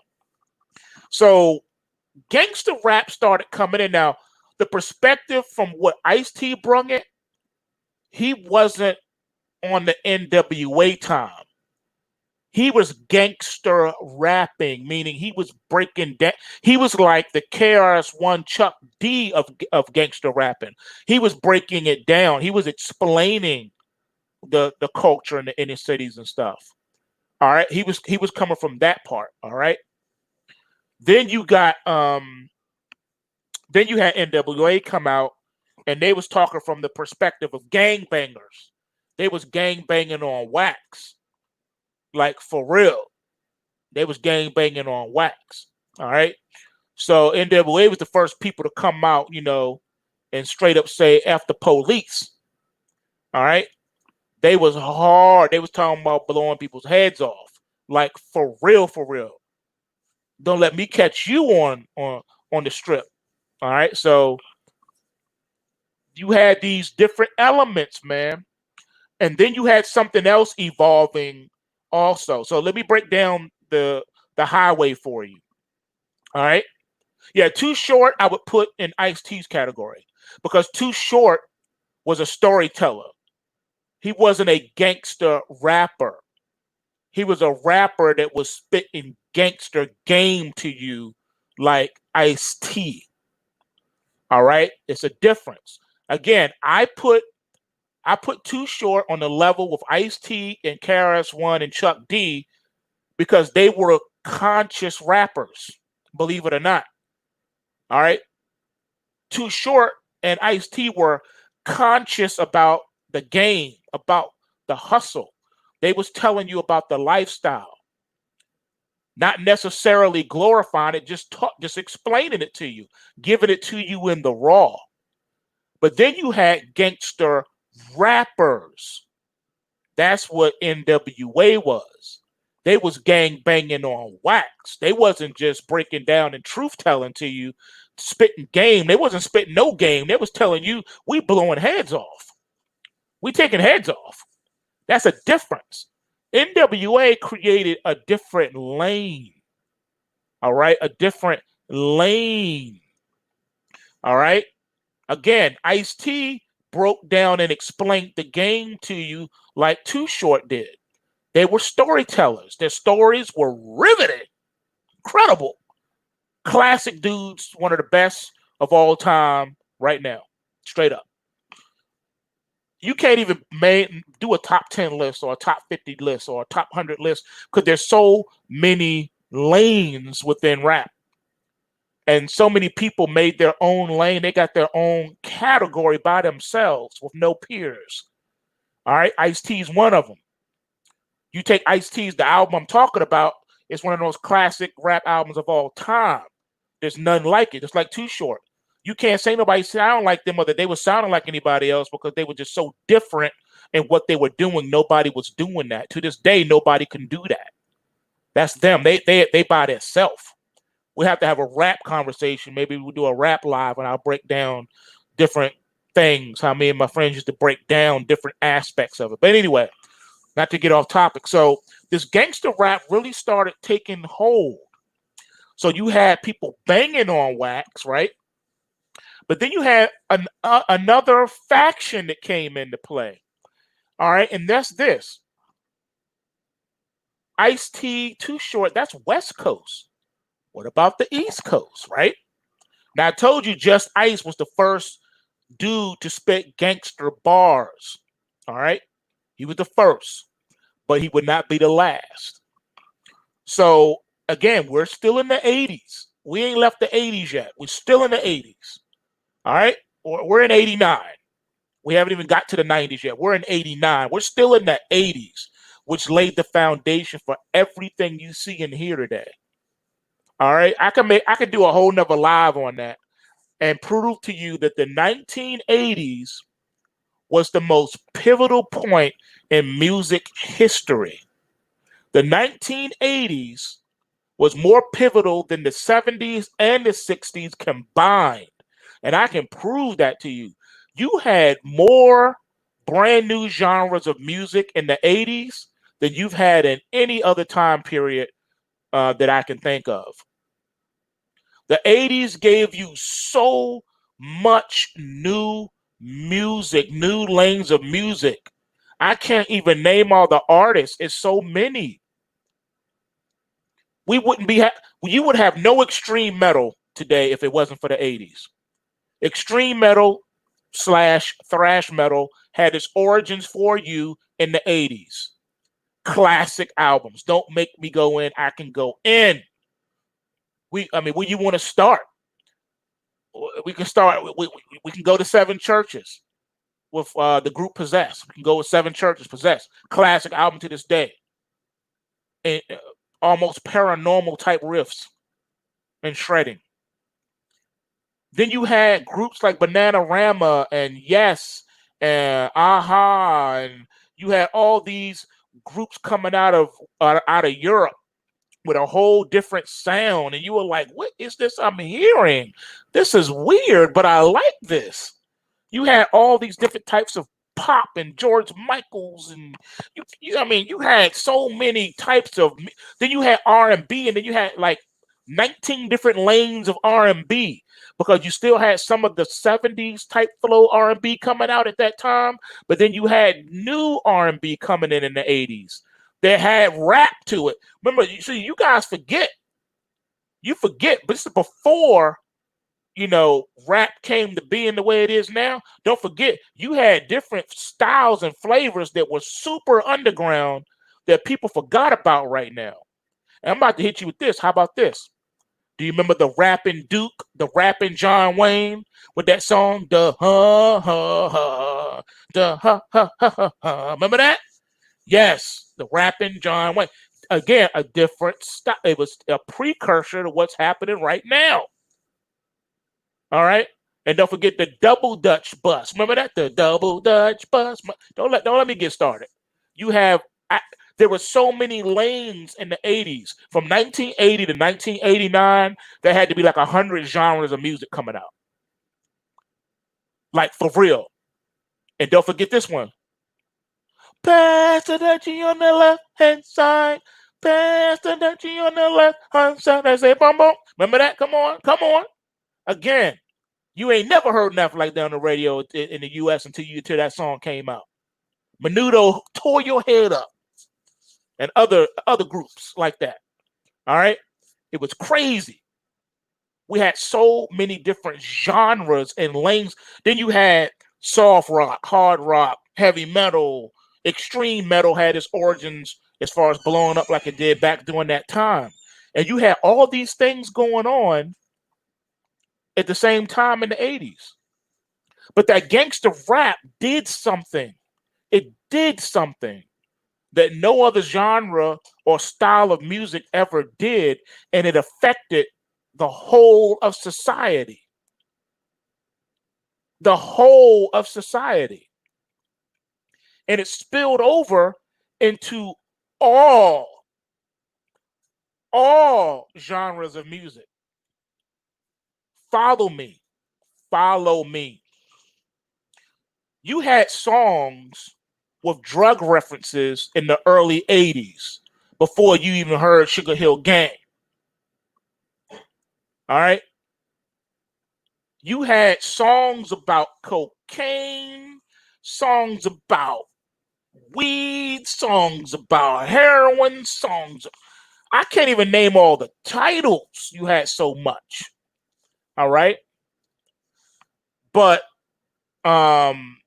what happened was when the gangster rap, when NWA came out, that was the beginning. They would be the fathers of a new lane, and the gangster rap was born. What happened was, you got to remember what we're talking about here at the beginning of this live stream. We're talking about the influence of the Luciferian Masonics, both black and white. What you don't know is that the majority, if not all, of the early rap labels were quote unquote Muslim. Most of the rappers at that time were Muslim and or 5%ers. Just about all of your favorite rap artists from the 80s was either Muslims or they were from the Nation of Gods and Earths. They were 5%ers. And most of the labels were too. Yeah. They ran that. They control all of that. Straight up. All right? It's just a fact. But what happened was the bigger conglomerate companies, they saw a way to start commercializing rap. All right? When you saw the movie Beat Street, again, we're still in the 80s, you had Beat Street, you had Breaking, all these movies about break dancing and pop locking. Everybody thought they was a break dancer or a pop locker, me included. All right, even though I couldn't. Everyone was affected into that. Okay. And once they started commercializing the music, once people saw that money could be made from it, because for the longest time, the Fortune 500 company type record labels was ignoring rap, called it a fad, and said it'll be gone in 6 months. And, here we are decades later. So once they commercialized it, they started controlling the content. And they realized, remember, again, the people who control the record labels are the Luciferian Brotherhood. All right? They control the record labels. All right? They control the record labels. I'll say it again. The Masonics control the record labels. Yes, Turbo was my man. I thought I was Turbo. You couldn't tell me nothing in 7th grade. I thought I was Turbo. All right, I was Turbo. Everybody else could be Ozone, but I was Turbo. You couldn't tell me nothing. So this is what happened. They realized that the conscious community was starting to smell a little different. And they were like sniffing, and they was like, yo, we peep game. Nah, we can't let this happen. No, no way, no how. Cut it. Because they were starting a movement. The conscious rappers were starting to unite hoods across the country. Black people in the inner cities and the ghettos in the hoods started to unite. They started listening to KRS-One and Chuck D and other people like that. They started making some sense. They started fight the power. And people started coming together. That conscious rap was becoming too powerful. They said, you know what? These black people think they slick. They trying to create another Malcolm X, another Martin Luther King. And because COINTELPRO is still alive and active today, ladies and gentlemen, they had to kill all of that noise. That's why you don't hear no conscious rapping like that no more. Conscious rap ruled the industry. All right? That's all people want to hear. X-Clan, KRS-One, Chuck D. That's all they wanted to hear. They didn't want to hear nothing else. All right? If you wasn't those dudes, that no one was hearing you. All right? Record companies got hip to that and said, oh, y'all think y'all slick. We'd be darned if we let another Malcolm X arise out of this. So what did they do? They said, you know what we got to do?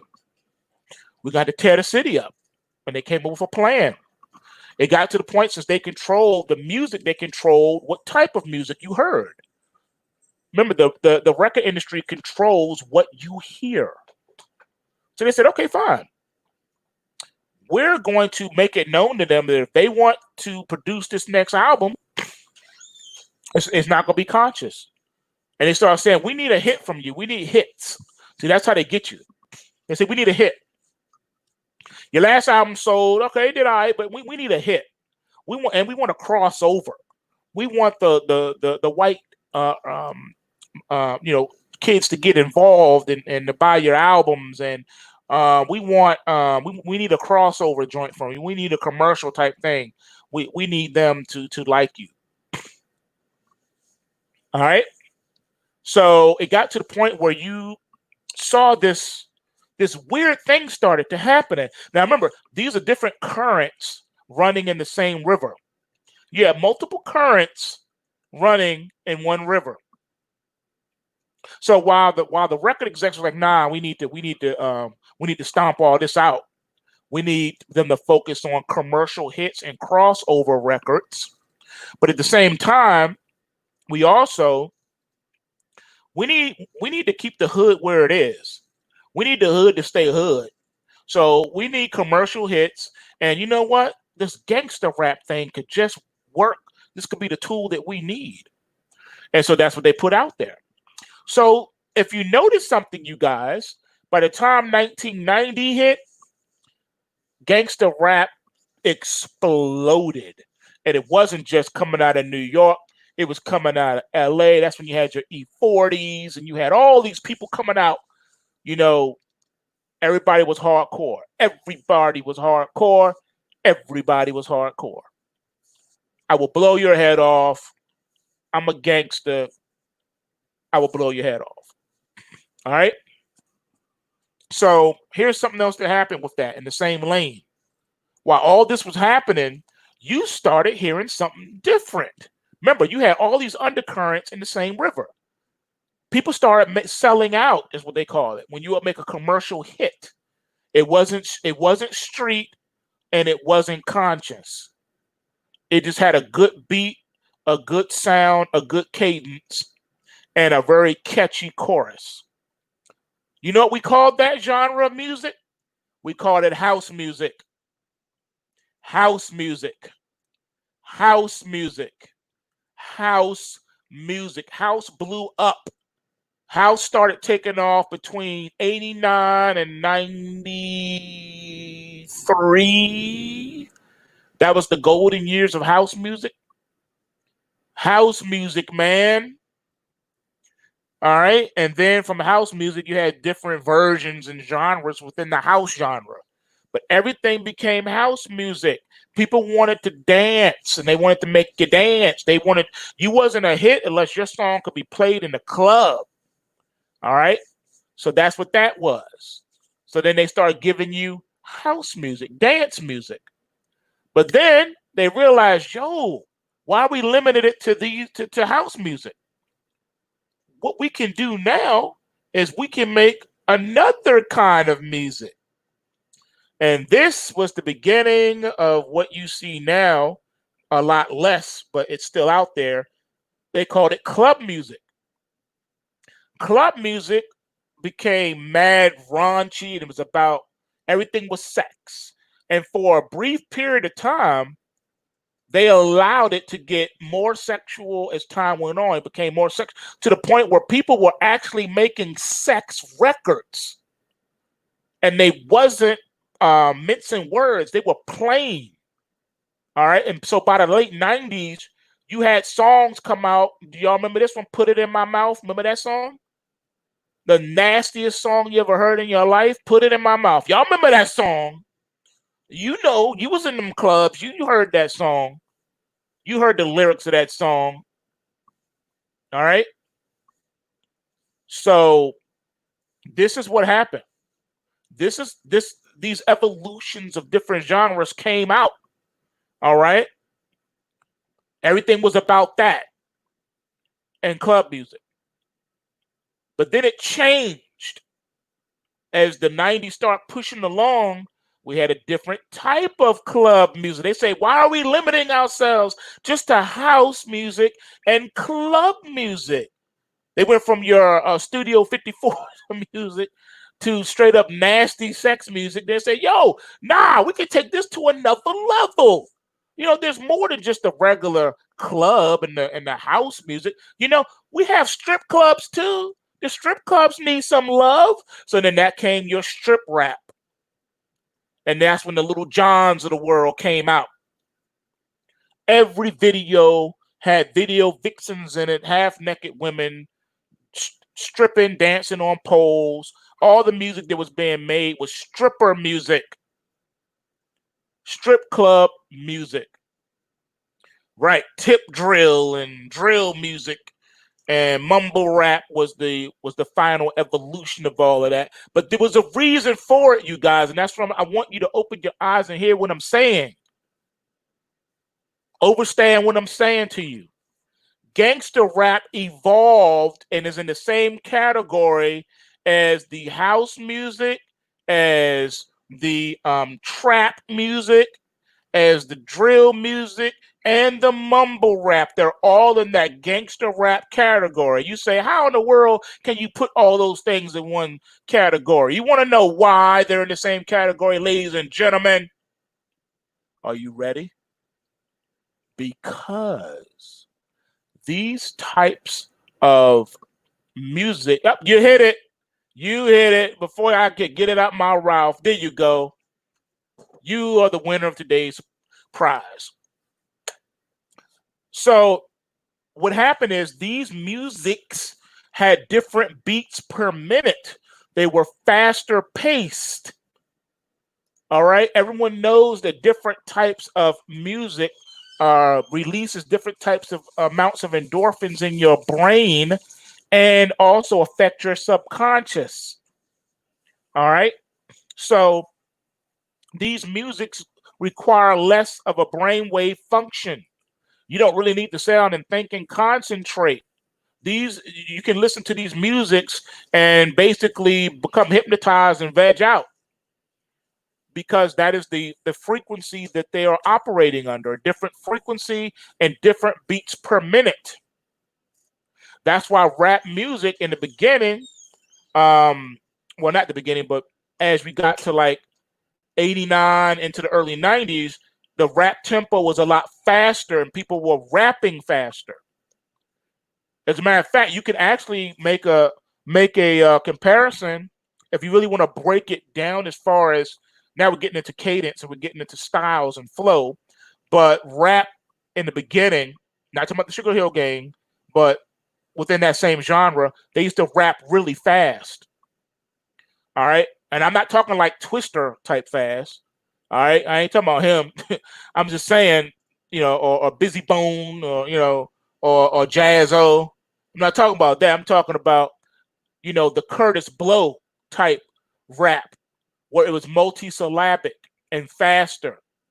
Okay, so yeah, Big Daddy Kane. Yep, that's a different thing. Big Daddy Kane's a little bit different.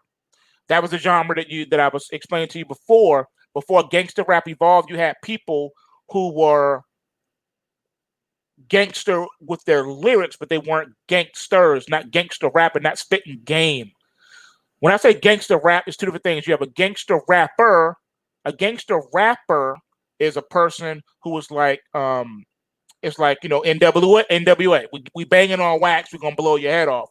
Big Daddy Kane, all right, was gangster in his rhymes, meaning, the way he put his rhymes together, he was considered hardcore rap. Because sometimes he would cuss, and then it's the way he spit his rhymes. He was hard. He wasn't like, an MC Hammer. Okay, they were banging on. Kane wasn't banging on wax. He was about those bars. He was hard with the bars. People like Big Daddy Kane and Cool G rap. Now you can make see here's another one. See, I missed him. All right, Cool G rap is also considered one of the original gangster rappers as well, because Cool G rap and Just Ice and Ice-T and dude over there in Oakland, I always forget his name. They were the first people that were spitting game. All right, they spit game on wax, pimp game, drug game, gang type culture. They spit street life on wax. All right, okay. They go back. They come from the genre of broken glass everywhere. People just don't care. They come from that because they're spitting game. Cool G rap was both though. He had the gangster bars, but then he was also spitting game in his raps. Some people say, no, he didn't. He didn't spit no game. He was just a gangster. He was just hard with his lyrics. Oh, so then you ain't never listened to Road to the Riches, huh? If that ain't game, I don't know what is. He spit mad game in that song. What you talking about? He even enlightened you into prison. Broke down some prison aspects for you too. Listen to the song Road to the Riches if you don't believe me. All right. Did he not say, in fact, kids were kidnapped? This was a way to get back at enemies on my block. Okay.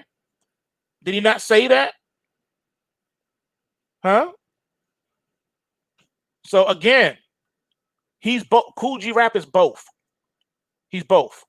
He's hard with the bars, but he's also spitting the game. So this whole gangster rap thing, this is what you guys don't understand. The Masonics wanted that to be prevalent in the inner city, while, remember I said multiple streams in the same river, while everyone else was getting a sellout type variety. That's why they allowed an MC Hammer to coexist with the Cool G rap and the NWA. They would even put them on the same ticket in concert. You had two different lanes. They wanted a different frequency for the inner city and a different frequency for everybody else. While the white kids was dancing, the black kids was busting shots at each other. All right. Why you think they closed down the Black Hole in DC? Because dudes was getting shot and stabbed up. Dudes was getting killed after the go-go. All right. After Chuck Brown, he sometimes couldn't finish. Rare Essence couldn't finish because fights would break out. You had the A-Team and the Gangster Chronicles. All right, and the Eighth and H crew. You had too much gang activity, too much street stuff coming into play. Not to mention, you had the open air drug markets in the 80s. open, and see, some of you don't even know what I'm saying because you probably wasn't born yet or you was just a baby. But they had open air drug markets. An open air drug market was when you could be on standing out on the corner, on the street corner, and sell drugs right in front of the police and not get arrested. They would even be paying you no mind. You could be on the corner shouting, "Yo, I got that crack rock right here. Come on, crack rock." And people will come and buy the crack from you right in front of the police. And you were not being arrested. If you don't believe me, ask your grandparents, ask your grandma, ask your granddaddy. If they from the hood, they from the street, they from the inner city, they'll tell you. We had open air drug markets, and that only lasted for so long. Then that's when Reagan said, "You know what? I now declare war on drugs." When he did that, that was the final phase of their plan, and they used the gangster rap to help propagate that as well. There was a time where it seemed like everybody was selling crack and getting rich off of that. All right. You had old people selling crack. All right. You knew something was wrong when you had dudes that was in elementary school, too young to drive, but they got a Benz. Shorty got a Benz. He only 12, 13 years old. He got a Benz that he put in his mama name. All right. What is a 12, 13, 14, 15-year-old doing with a Benz? All right. You had kids dropping out of school in elementary school, in middle school, in high school because they was making so much money. What you gonna tell a kid who was born into poverty due to no fault of his own? He's just a kid. He's born into poverty. But he got his homeboys telling him, "Yo, man, I make $20,000 a week selling these white rocks. What you think he gonna do?" Now, some of you guys think I'm playing. I'm not playing, and I'm not being. I'm not, using hyperbole. I personally knew dudes who was making $20,000 a week, and they was considered small time. Straight up. All right. So you had this gang culture coming in. You had this gangster rap culture. And then you had something else funny happening too. You started having gangsters from the street. You had Bloods, Crips, other gangsters coming into the rap arena and making records glorifying the lifestyle. So what is that going to do for a poor kid in the inner city? It's going to make him want to get out there and hustle too. Straight up. A lot of rappers, some of y'all favorite rappers used to be either drug dealers or gangsters. They was banging. Now, the East Coast, up until a certain point, there was no Bloods, no Crips. New York wasn't about gangs. That's why you had your East Coast, West Coast kind of a rivalry. I didn't say beef. That's later on. Prior to that, it was a rivalry because West Coast, it was all about gangs, all about colors. But on the East Coast, it was all about neighborhoods. Where you from? I'm from Brooklyn. Where you from? I'm from the Bronx. All right? So you had neighborhoods. Unless you had fam in another borough, you couldn't go to that borough. You was good as long as you stayed in your hood. If you didn't have no friends or family in another borough, then you couldn't go. You was food. You was taking your life in your own hands.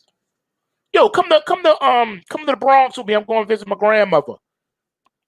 Oh man, I can't come with you, shorty. Why not? Because man, I don't have no family. But you with me, yeah. They know you, but they don't know me. It was that bad where you would be all right, but your man's wasn't all right. Like, yeah, we know you, we love you, you family, but your man, he not family. We don't know him. So we're about to rob him real quick. So don't mind us. You may want to turn your back while we do this real quick. It was on that kind of time. And still is to a certain point.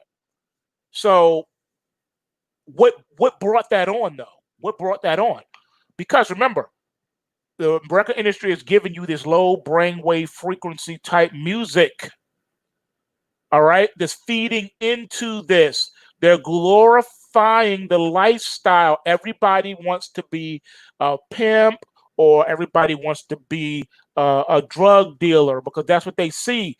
In the hood, you didn't have no heroes. All you had was the drug dealers and the pimps and the prostitutes.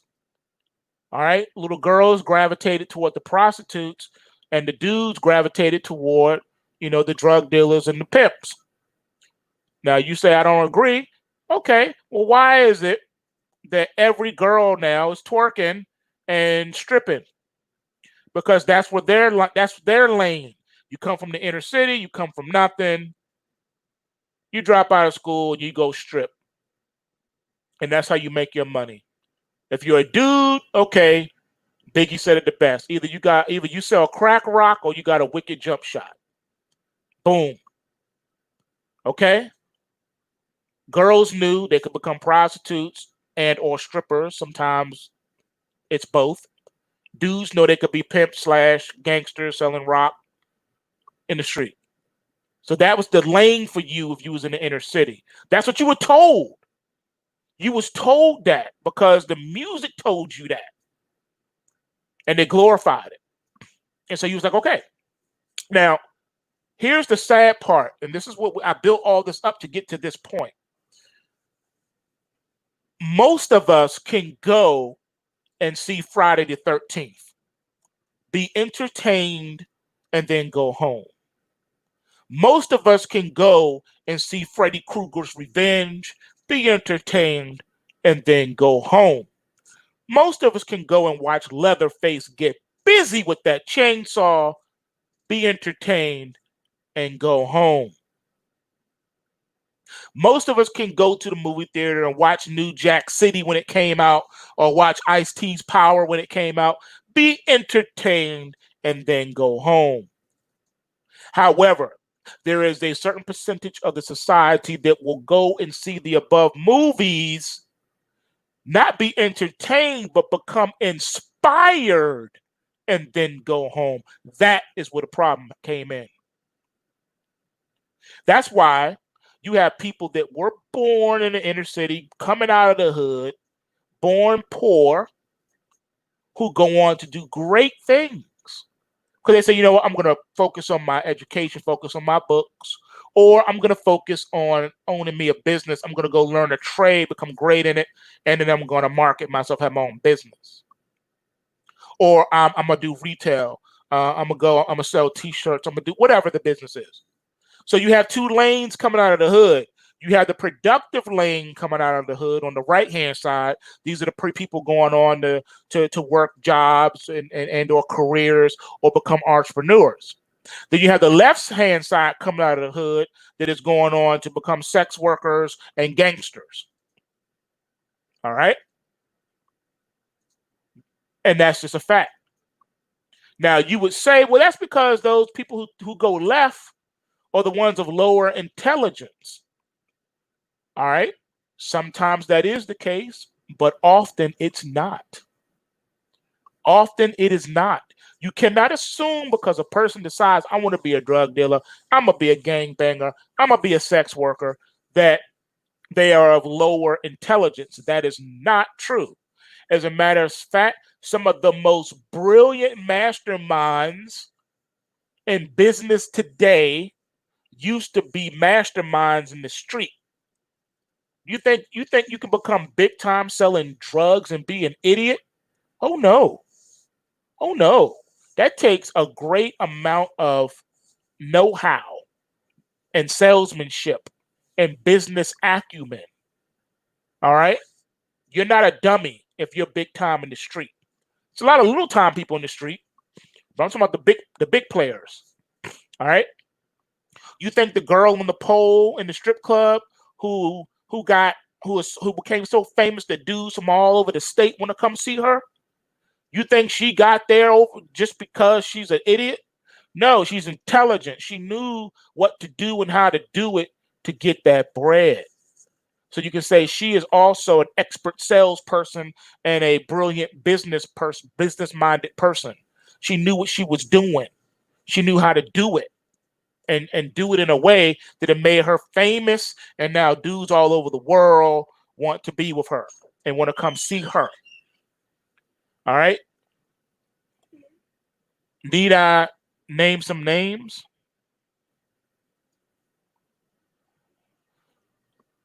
Look at your Look at your Kim Kardashians, right?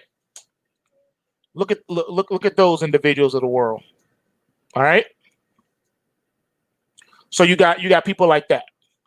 You got your Amber Roses. You got your Cardi B's.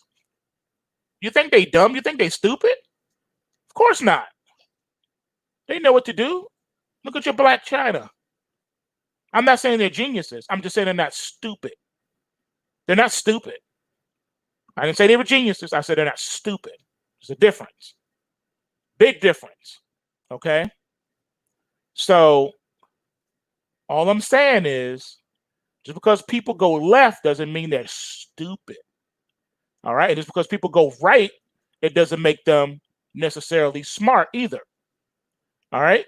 So what I'm saying to you is, though, that all of these influences in music has been one of the things that have done the most damage to the inner cities. The inner cities are in the mess that they're in right now, partly because of the type of music that is prevalent in those communities. Music is powerful, ladies and gentlemen. Do you think for 1 minute that if you were driving down any urban street, the most hardest, grimiest hoods today, if the only music that was blaring from the speakers was Beethoven and Bach, do you think the inner city streets would be the way they are today? If all you heard was Beethoven and Bach every time you drove down the street in a hood, do you think that it would be in the shape that it's in? Really?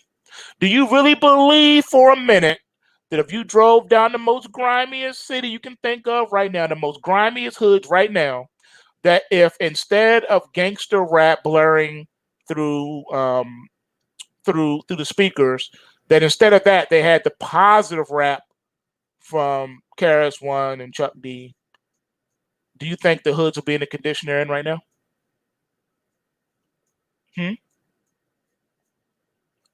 The answer is no, they wouldn't.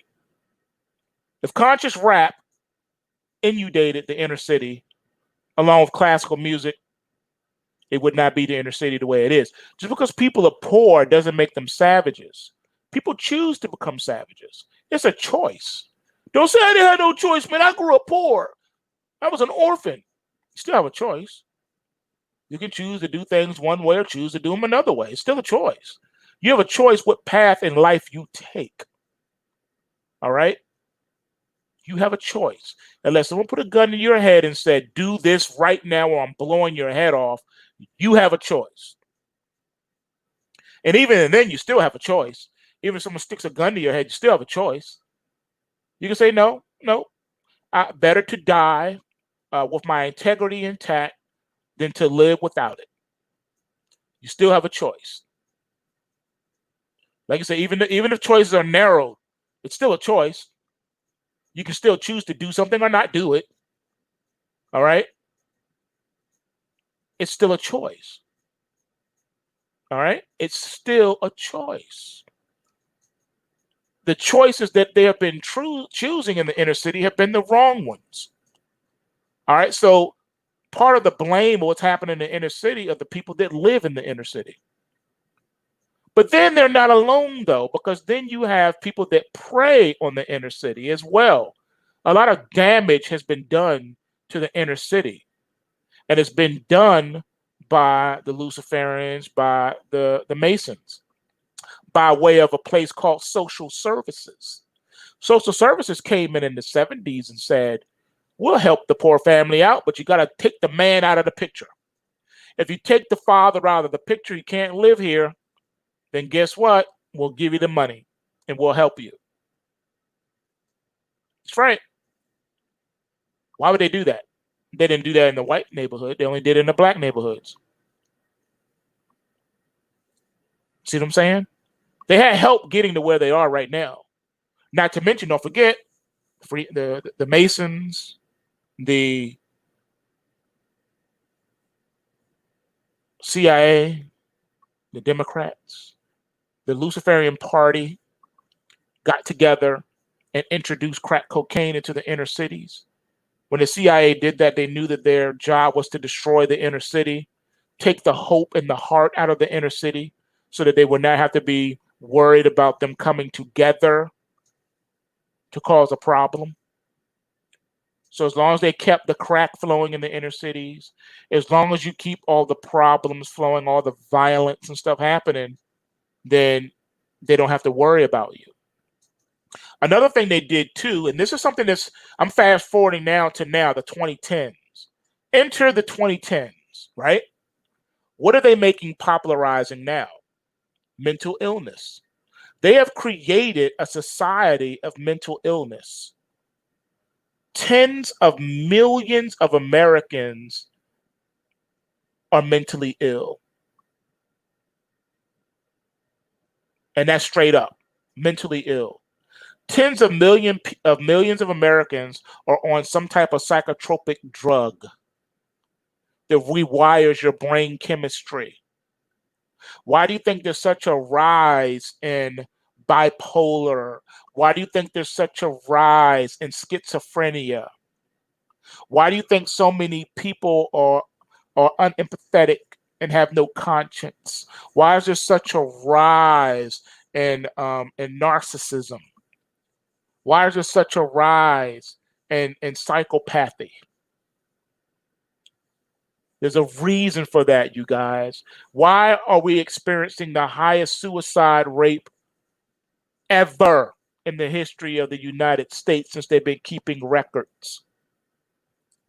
Mental illness is being made to be cool. You're not even cool unless you're mentally ill. Even when it comes to, again, music, the more mentally ill you are, the better you are. There's a term in rap. Who's the illest? Who's the illest? The person that spits the illest rhymes, the illest bars, is considered the best.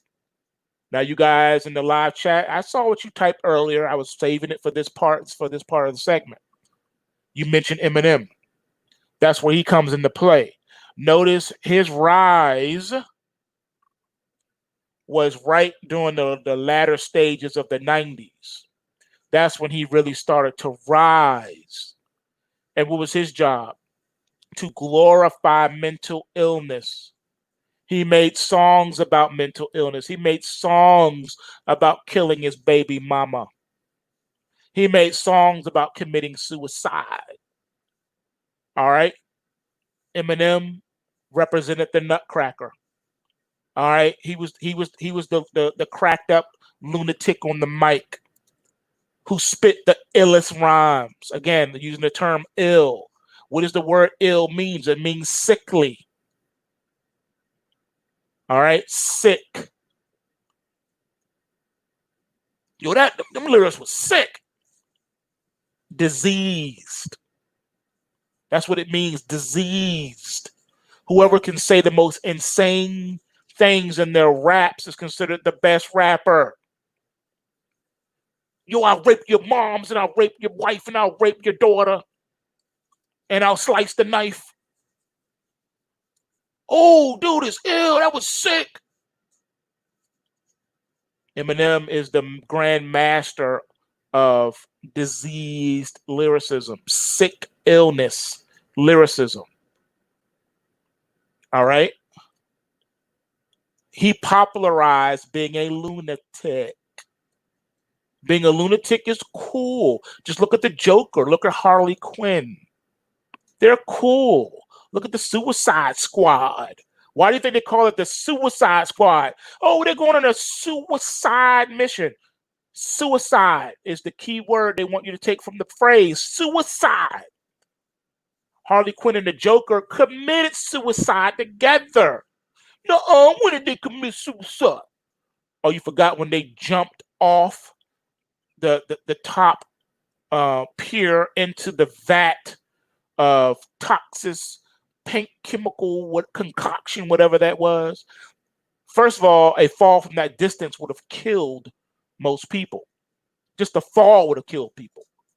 Not to mention all the toxic stuff they fell in. All right. So remember, Suicide Squad, the Joker, Harley Quinn, mental illness, and suicide. All right. You are pretty much what you listen to in a certain instance. See, most people can listen to the hardest, illest, most violent, most disgusting lyricisms and movies and go home and be all right because they know how to separate fantasy from reality. But those individuals, the certain segment of our society that have a hard time separating fantasy from reality, those are the individuals that you got to be careful with. They can't listen to stuff like that. They can't watch those kind of movies. Again, adults can handle adult things, adult conversations, adult language. They can enjoy an adult beverage. But a person with a weakened mental state cannot. A person with a compromised mental state cannot. You can listen to some of the greatest MCs of all time who may happen to be gangster rappers and be like, yo, dude is all of that. Enjoy the record and then go about your day. Other people will listen to the record and they want to go punch people in the face. All right? People with a compromised mental condition cannot handle that. And they know this. That's why they keep pushing it out. I never ever liked the house music or the club music or the strip club music. I never liked it. I never liked songs that were overly sexually explicit and stuff like that. It never appealed to me. But again, for a person who is a little twisted, they will listen to the song and then go act it out because that is the only thing they can do. Some people are mentally ill. Some people are demonically possessed, which is making them mentally ill. Why do you think there's been a rise in witchcraft and a rise in Satanism and a rise in paranormal activity? There is a reason for this. And yes, for those of you that still don't understand the math and the science behind it, yes, aliens are real, but they're not what you think they are. All right. Yes, ghosts are real, but they're not what you think they are. Okay. All of these things are real. The paranormal exists and is more real than you are. All right. They know this. These Luciferians know this. These Masons know this. That's why they're continually pumping it at you. Now, again, why are they pumping this at you? Because they want to destroy the very fabric of the society so they can rebuild it in their image. They know that you guys, are not going to believe them. And so you're going to go out there, you're going to try it. That's why they tell you that a Ouija board is a toy when it's not. It's a demonic tool. It's a gateway to bring in the paranormal and the supernatural, to bring in the demonic entities and fallen angels and cryptids and shadow people and the man with the hat and all of these things. The boogeyman, Slender Man, you name it. You name it. Name your entity. Fill in the blanks. Mothman, the Wolfman. Not Wolfman like you see on TV, but the Wolfman. It looks like Bigfoot. It looks like Sasquatch, the Skinwalkers, all these different demonic entities. They know that while you're playing with that Ouija board and laughing, you're getting possessed and you're letting things out into your life and into the world at large. They know that. They know that while you're playing with witchcraft and doing magic, that you do not understand that you're unleashing things in your own life. Do you know that a majority of people who practice witchcraft ends up going insane? They don't tell you that though. Yeah, there are a lot of people who are in the insane asylum who are there because they were playing with witchcraft and doing black magic, things that they did not fully understand, and they tore themselves up with it, and it tore their lives up. Yeah, drugs and alcohol abuse go with witchcraft because drugs and alcohol bring you to an altered state of consciousness. All right? So it is what it is. Y'all gotta do the knowledge to this stuff, man. Anyway, I've talked enough of this, but I want to let you know the inner city problems are complex and multi-layered. But at the end of the day, you don't have to go that way. No one is making you take drugs or join a gang. You're choosing to do it. All right. Anyway, you know what it is. PulseWaveTrading.com. And remember, bulls make money, bears make money, and pigs get slaughtered. So remember to take what you can and give nothing back.